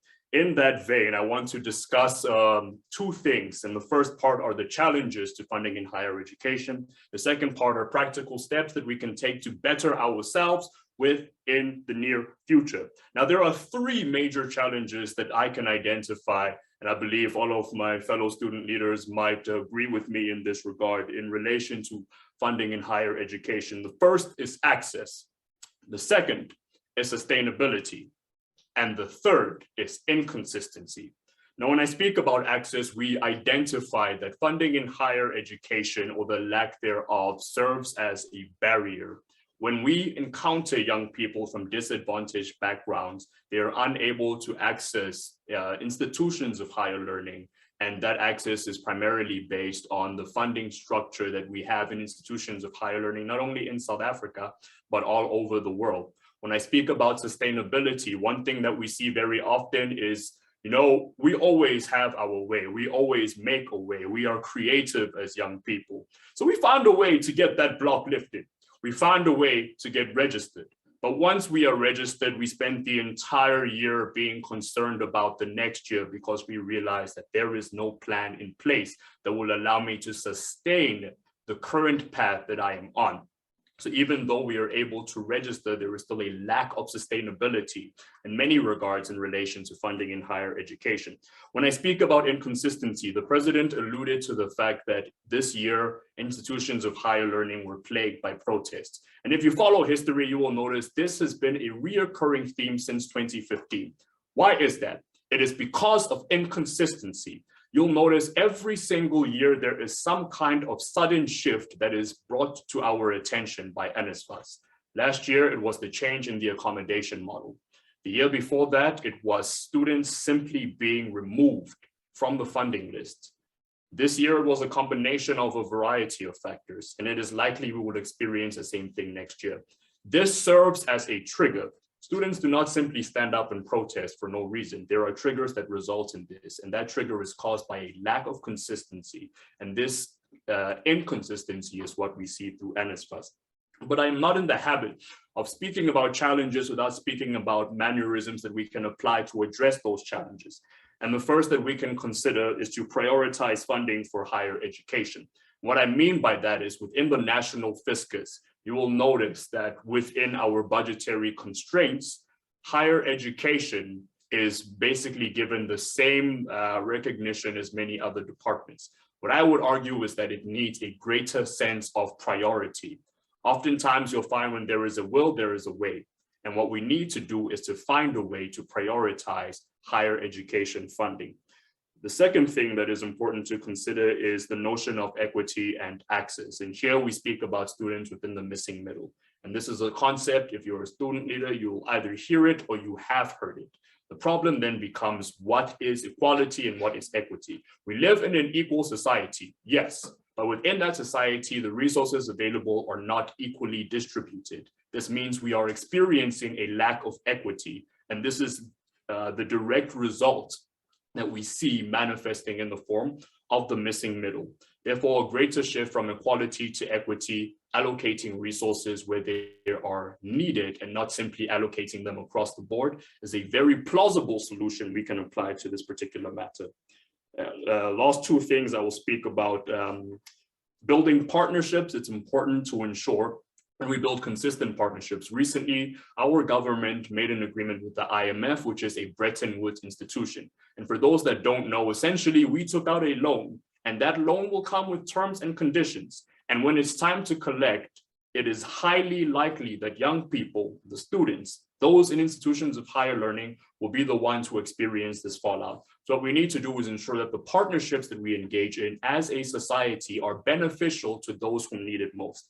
The last thing I'll speak about is consistency. Imagine 2022 comes around, and for the first time, we have a year where the guidelines for NSFAS remain the way they were when we went to bed at the end of the year. What we would see is a lack of triggers, which would allow us to focus our energy on assisting students instead of addressing a new problem that the SRC will have to spend the entire year looking to unpack. A lot to say, but I'll leave it there. I'll say one more thing. We shall be soberly, scintillating, and completely bombastically benevolent and bodacious in our approach, and that will allow us to achieve success. Thank you very much. Thank you, Jen. Thank you very much. That was quite informative. And I love how you went to expand. You expanded on the issues that we're actually facing. And now that we know the issues, we're finding ways to address them. Thank you very much. That was very insightful. And I took notes here. Really, I am taking them. Then to you, Kopane, you have the floor. Thank you, Chair. I'd like to kickstart my speech with the words of Nelson Mandela. Education is the most powerful weapon you can use to change this world. But what happens when this education comes at a cost that thousands cannot afford? Over the years, we've witnessed ongoing student movements, protests, the National Student Fund Aid Scheme converting from a student loan to a bursary scheme. We've seen the Commission of Inquiries looking into creating free higher education, the many recommendation budget policies, yet year after year, students face the same financial challenges. As a BCom student, I apologize in advance, but I couldn't help but mention the following statistics. According to the World Bank estimates, South Africa's economy has weakened by 7% in the past year. The consolidated deficit in the year 2021 is forecasted to rise to 15.7% GDP, which could possibly lead to a debt crisis. The gross tax revenue is predicted to decrease by 10.6% in the 2020 and 2021 year, not to mention the appalling corruption rates in our country, which have a staggering effect on our already pressured economy. The government has a responsibility to provide funding for higher education. Yet just this year, NSFAS faced a funding shortfall due to budget cuts, COVID, and the increase in job losses. Consequently, thousands of applicants were left unfunded, predominantly new applicants at that, still remain unfunded. It is evident that through the shortfalls and the pressured economy, that in our current state, we cannot solely depend on the government to provide financial support to all those in need. Instead of pointing out all the many flaws and difficulties that are in our education system, both the public and private sector should be collaborating to find a more sustainable solution to meet the rapid demand of funding. A relationship should be established between the private sector and tertiary education and tertiary institutions. The private sector could fund more university programs. They could create incentives or offer services to students that would equip them better for the workplace.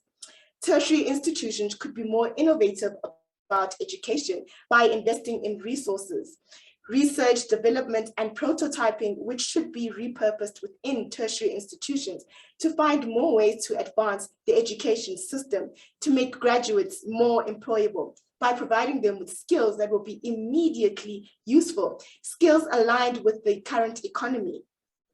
This alone could decrease the unemployment rates, boost the economy, and essentially contribute to the funding of even more students. The collaboration of tertiary institutions, the private sector, and the public sector could have a significant impact on not just students and tertiary institutions, but on the economy as a whole. Government should simply allocate tertiary institutions with the funding it deserves. However, it's important that we realize that no individual party can do this alone. Funding challenges in higher education restrain students' rights to just and affordable access to higher education. Besides from the fact that this right is essential to the development, advancement, and evolution of our country, we owe it to our students, our future leaders, our change makers to find more sustainable solutions to these challenges. Thank you, Chair. Thank you very much. Thank you very much. Solution orientated.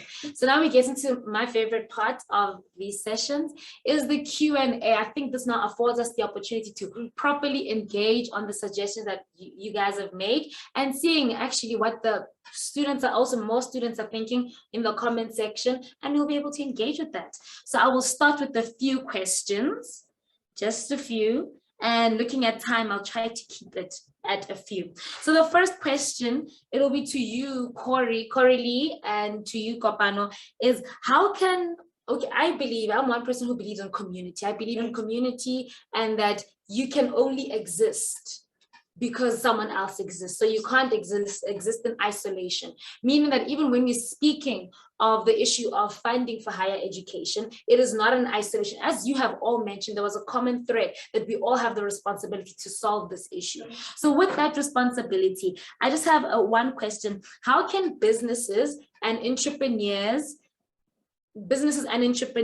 structures, especially at UP. So we can look at enactors at UP, we can look at tax entrepreneurs, but also at UP, and also now let's think about it in a country says, how can such structures assist in raising funds. Coralie, you spoke about you raising $6,000, I think you said, and so you see such ideas. What is preventing such structures and societies that we have on campus and in our society from actually assisting in this huge crisis that we are facing with student funding? So Coralie Okopano, would you like to go first? Okay, we'll give it to Coralie then. Coralie, are you still there? Yes, I am. So I just want to make sure I understand your question. You spoke a little bit about community, but I just wanted to, if you could repeat your question in terms of the last bit that you mentioned just now.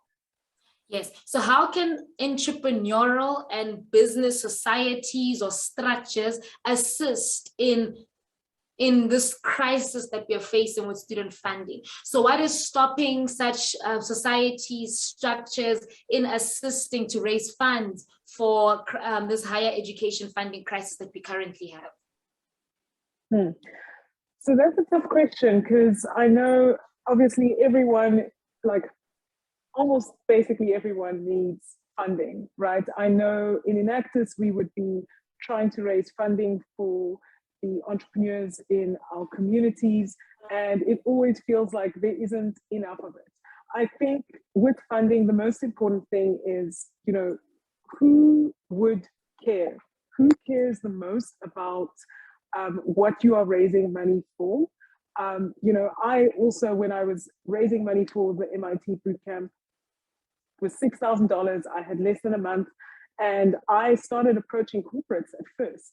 But actually, the people who really cared, the people who helped, were in my social networks, on Facebook, on LinkedIn.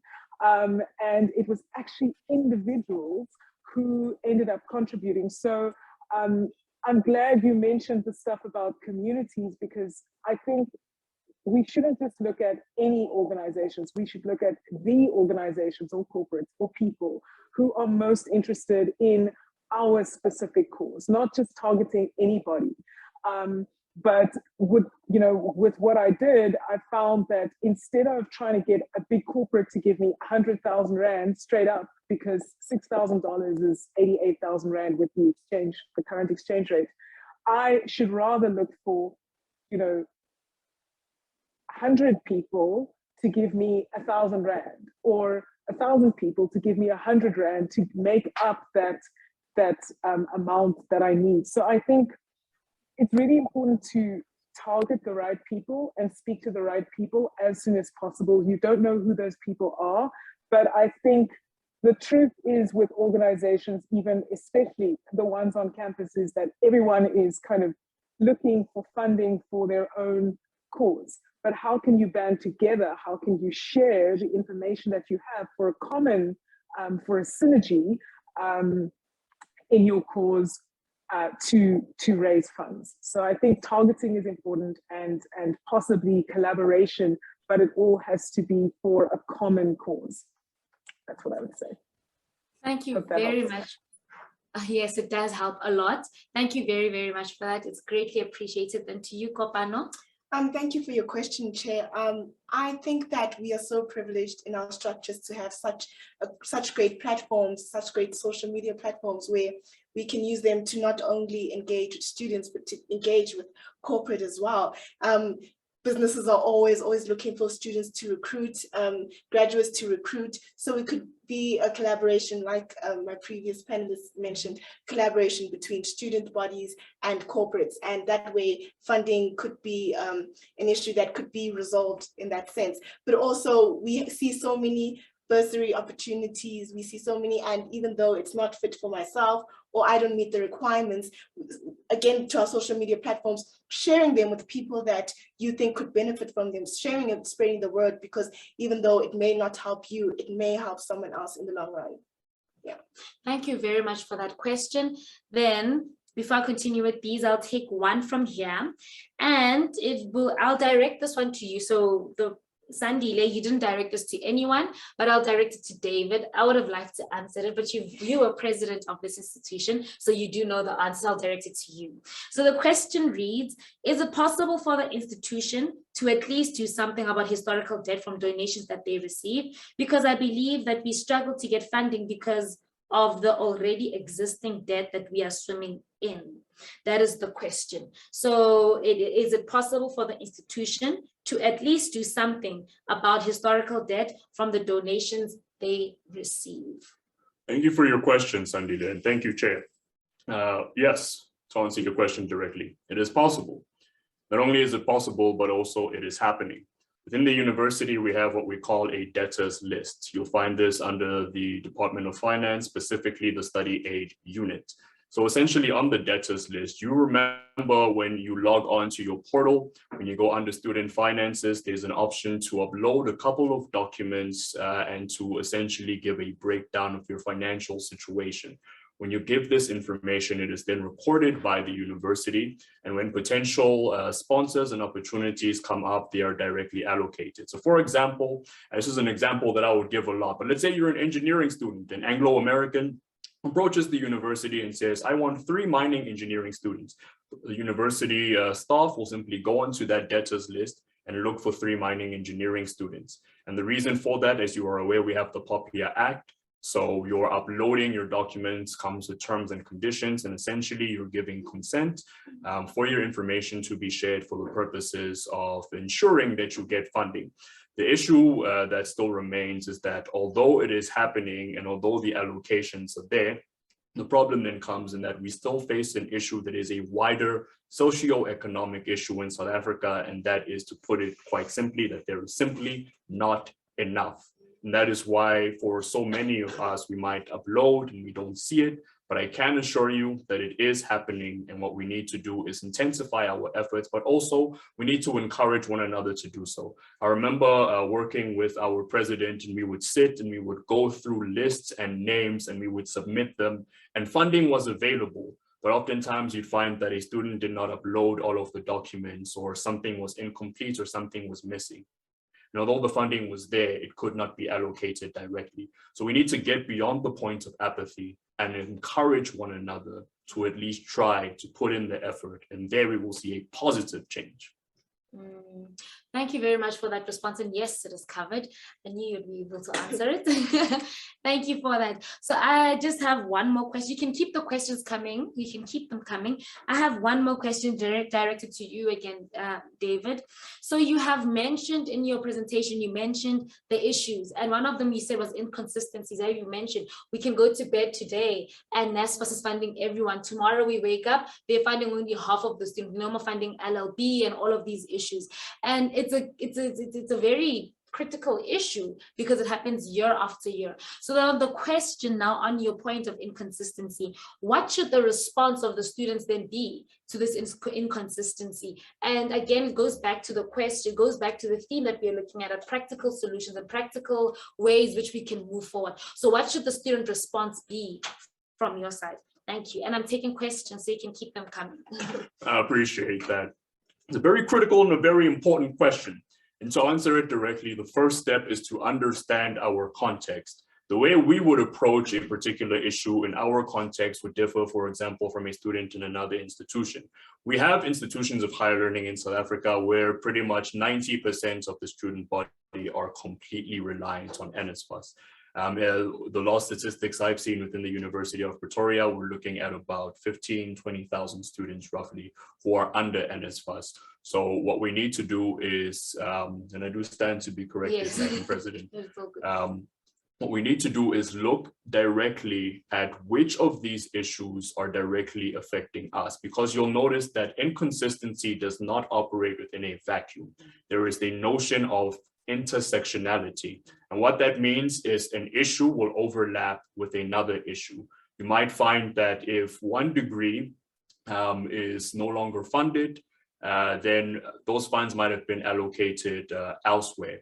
And because those funds are allocated elsewhere, it might have been a degree that was not previously identified. And if it's not previously identified and the information is not there, then it creates two problems. The first problem being that we have one degree that is no longer funded. The second problem being that we have one degree that is now funded, but nobody knows about it, meaning that essentially you have a government department or agency that has underspending.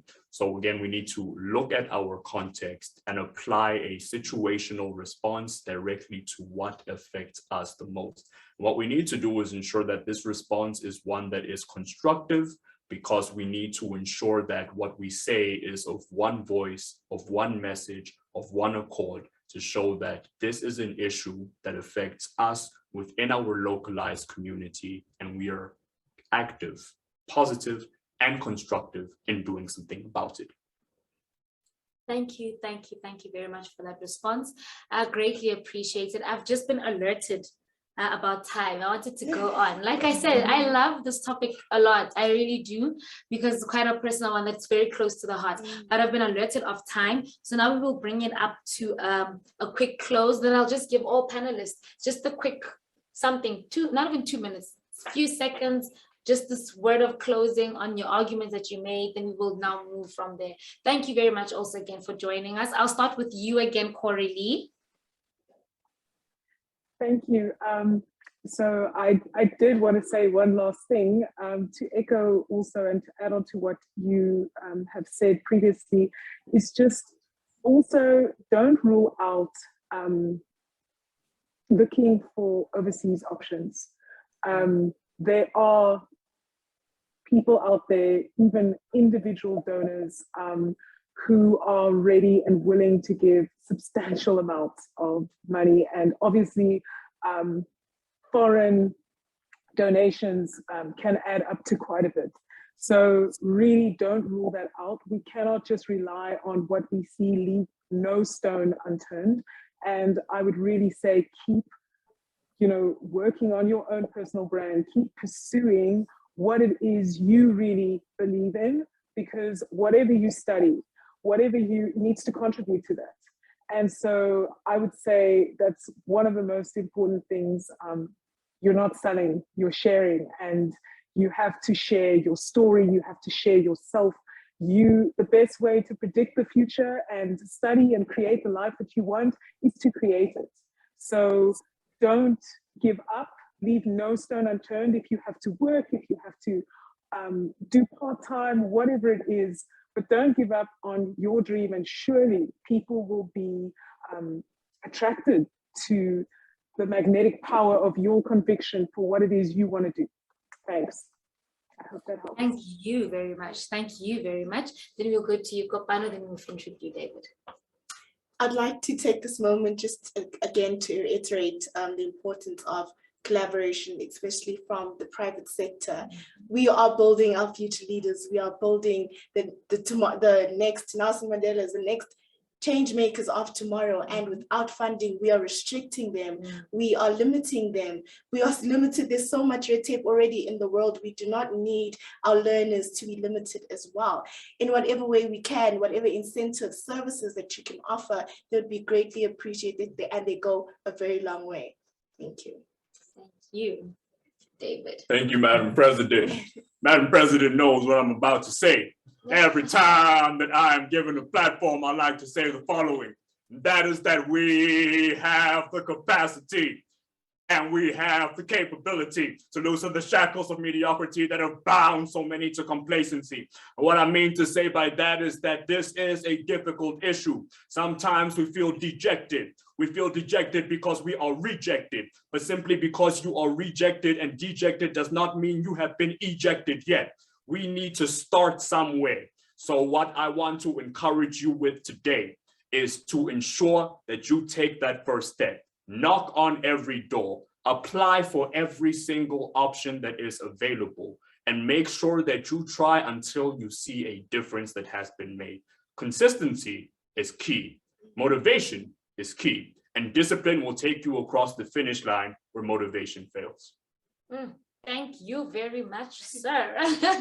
Thank you very much. And just in closing on this topic, I just want to also, from my side, from my personal view, my personal side, I just want to encourage student activists as a whole that we should not grow tired of the fight for access. I think the fight for access is something that, yes, we see year after year. It gets tiring because we do this a lot. But I just like to encourage you that we will achieve this dream in our lifetime. We will achieve this vision in our lifetime, where we speak of free and quality education, especially for the poor. So it's just an encouragement that these conversations should not be limited to a conference that is held once in a while, but it should be something that we gather regularly throughout the whole year. We should be gathering each other wherever. It doesn't even need to be publicized or even a conference, where we sit down and formulate documents and policies to actually put on paper this vision, put on paper this dream that we keep speaking about. Because speaking about it in conferences and in talks here and there is not, yes, it's great for awareness. However, there is no actual step that we are seeing in Parliament. There's no actual step that we are seeing wherever decisions are being made. So I just want to encourage us that we shouldn't give up on this dream. And another thing that I personally learned tonight is that let us not be narrow in our fight for access. You know, there are different avenues. You mentioned entrepreneurship, you mentioned business, and you even went on to now speak of the actual realities in our institutions. So let us not be narrow in our fight for access. Let us be broad. There are different avenues, and from every angle we fight, because we will get free and quality education, especially for the poor. Thank you very much. I just want to thank you guys, and thank you for everybody who has stayed this far. We are coming to an end of our conference. We just have one more thing left from our from Prof. Duncan, and he is on here, and I will just hand over to him to do the final closing of the conference. And I just want to again, gratitude to all our student leaders, our former student leaders, and our leaders in society who have joined us. And for those who have joined us from abroad, last year we were joined from New York, even today too, those who have joined us from abroad, we appreciate your presence here and your input in this conference. Prof. Duncan, over to you. Oh, Prof. Musia, apologies. Prof. Musia, over to you. I feel dejected, but not rejected. Prof, you are dearly loved. Dearly loved. Yeah, I'm really dejected and ejected. Thank you very much, Madam President. And I just want to make a few remarks, really, that this is the kind of student voices that we've been looking for. But we have such a wide range of topics and challenges that we should be talking about. And of course, you know, the student voice has directed us to these two themes, you know, on mental health and wellness, as well as the future of work. And there are many, many more. But I just want to thank you very much. I mean, the quality of leadership at this university, you know, is something really, you know, that sets us apart from the rest. And I think we are all speaking from experience that UP student leaders, it doesn't matter which part of leadership you're doing, it just shows. And this evening and last night was also, I mean, testimony to that. So we had rich conversations. Obviously, we will not repeat what was said. It's late in the night for those of you who watch soapies. And but just to, you know, about 31 years ago, I think I attended summer classes offered by Professor Henry Rozovsky. He was a dean of arts at Harvard. And one of and this thing has been my mantra for 31 years. And he said, in a university, those with knowledge are entitled to a greater say. And I think the context at that time was knowledge is only produced by, you know, researchers, professors, and all of those, that exclusive club of people you find at the university. But over the years, I have come to understand that knowledge belongs to all of us. But working in the domain of students, I keep learning all the time because my students are always ahead of me. So this knowledge is something very, very important. And I'm sure that we have learned some of the experiences, tips and everything else that will assist us to reimagine UP as we go forward. Because this is one great asset that we should be able to preserve and actually make it succeed going forward. And I want to thank all of you really who participated in this program. Professor Duncan for opening and chairing the first session. And thank you very much, Professor. And of course, him and I have been trying to see how we oversee this, but I'll mention others later. And I also wish to thank Professor Kali Pistorius for agreeing again for the second time, like Dr. Lisa Coleman did. And as I said yesterday, having listened to their presentations in February, I just thought they need to come and speak to our students. And I want to thank them very much for that as well. I mean, their presentations were just, excellent, for lack of a better word. And I also wish to thank the speakers this evening, and Professor Antonitas, and the chairs, of course, Ms. Tutu, Mashila, as well as Ms. Lwadundlu. It's very unusual to have 3 presidents, in one session. And this is really special that we managed to get all of you here to come and share your insights and also learn as you go forward. And I'm sure that these lessons will help us reimagine our institution. And all the panel members, your contributions were really outstanding, for a lack of a better word. And I wish to thank you and that you should continue to share these ideas with others. I'm pretty impressed with the attendance of students that we had since yesterday and today. It's quite a substantial number. And I know that it will metastasize, because you are leaders and you know what you do. That's how we are trained at this great university. And in particular, I'd like to thank,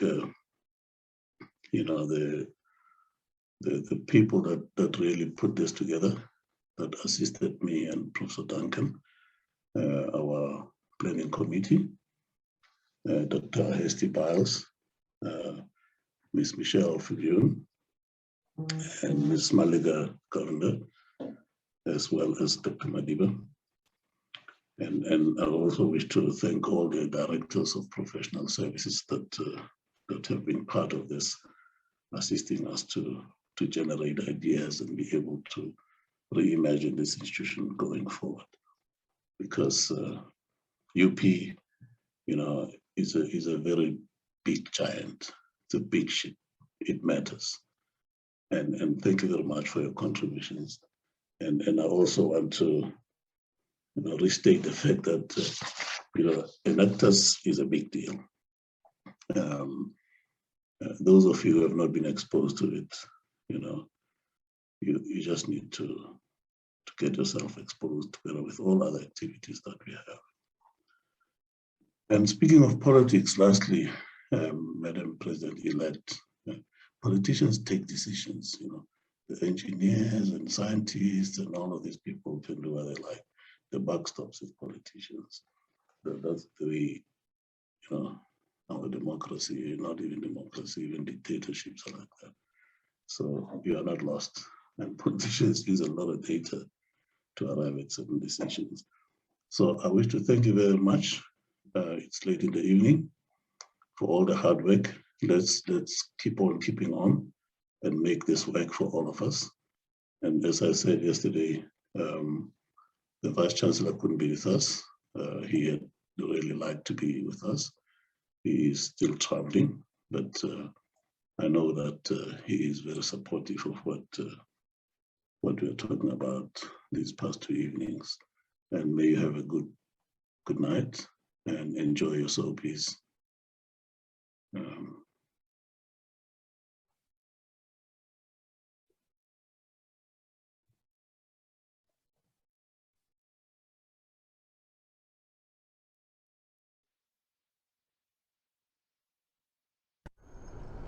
You commute into the office on the same train each day.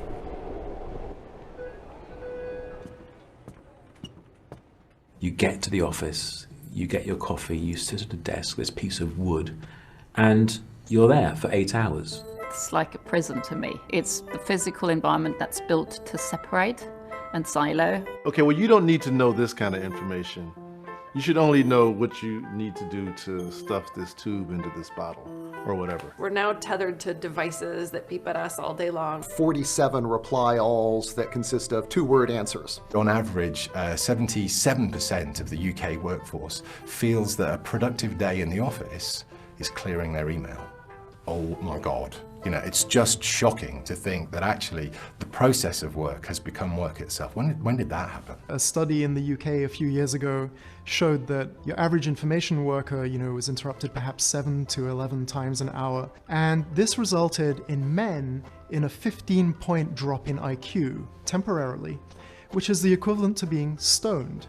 I mean, one recent French study, the chief executive said that only 11% of his workforce were really excited and enthused. 70%, there was just a way to earn money to keep their family alive. And 19% were actively prepared to sabotage the organization. They disliked it so much.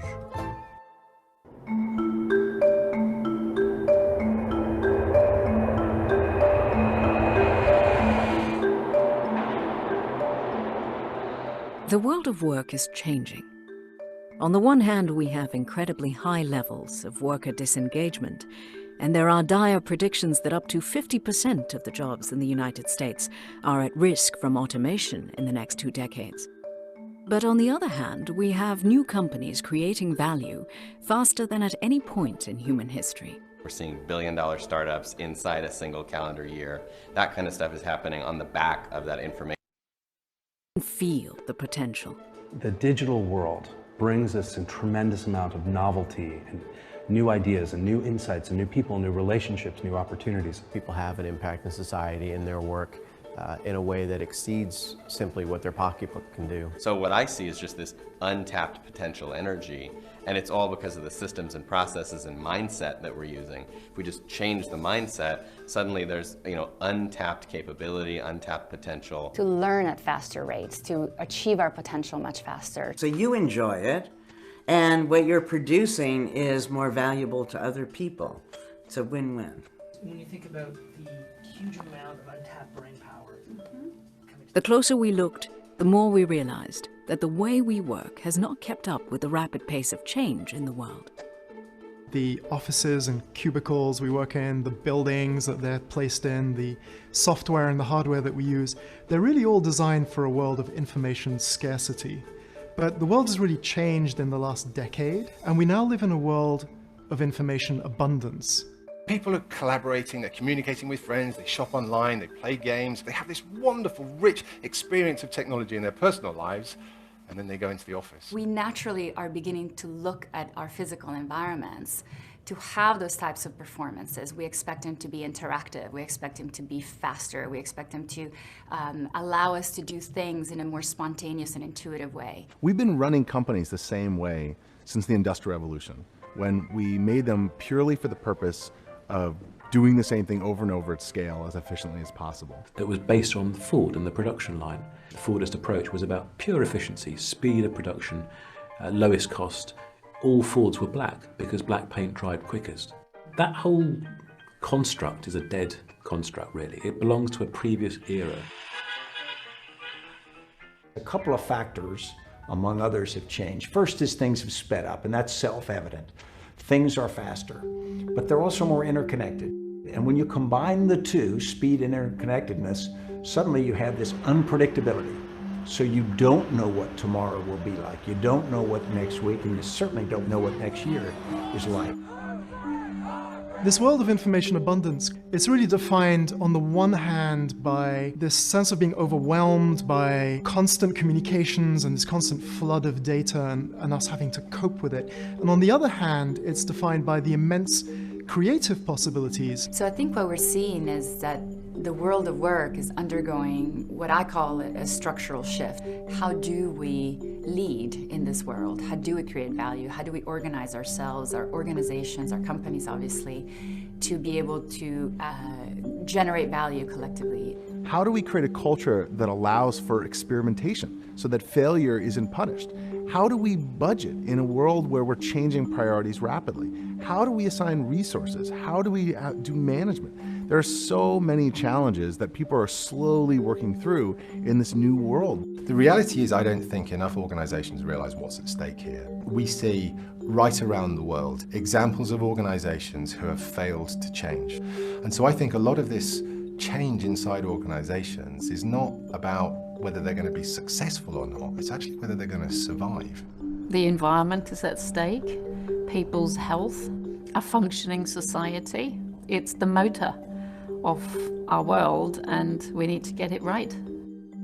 To understand what was happening, we spoke to experts on the subject from around the world. Join us on our journey of discovery.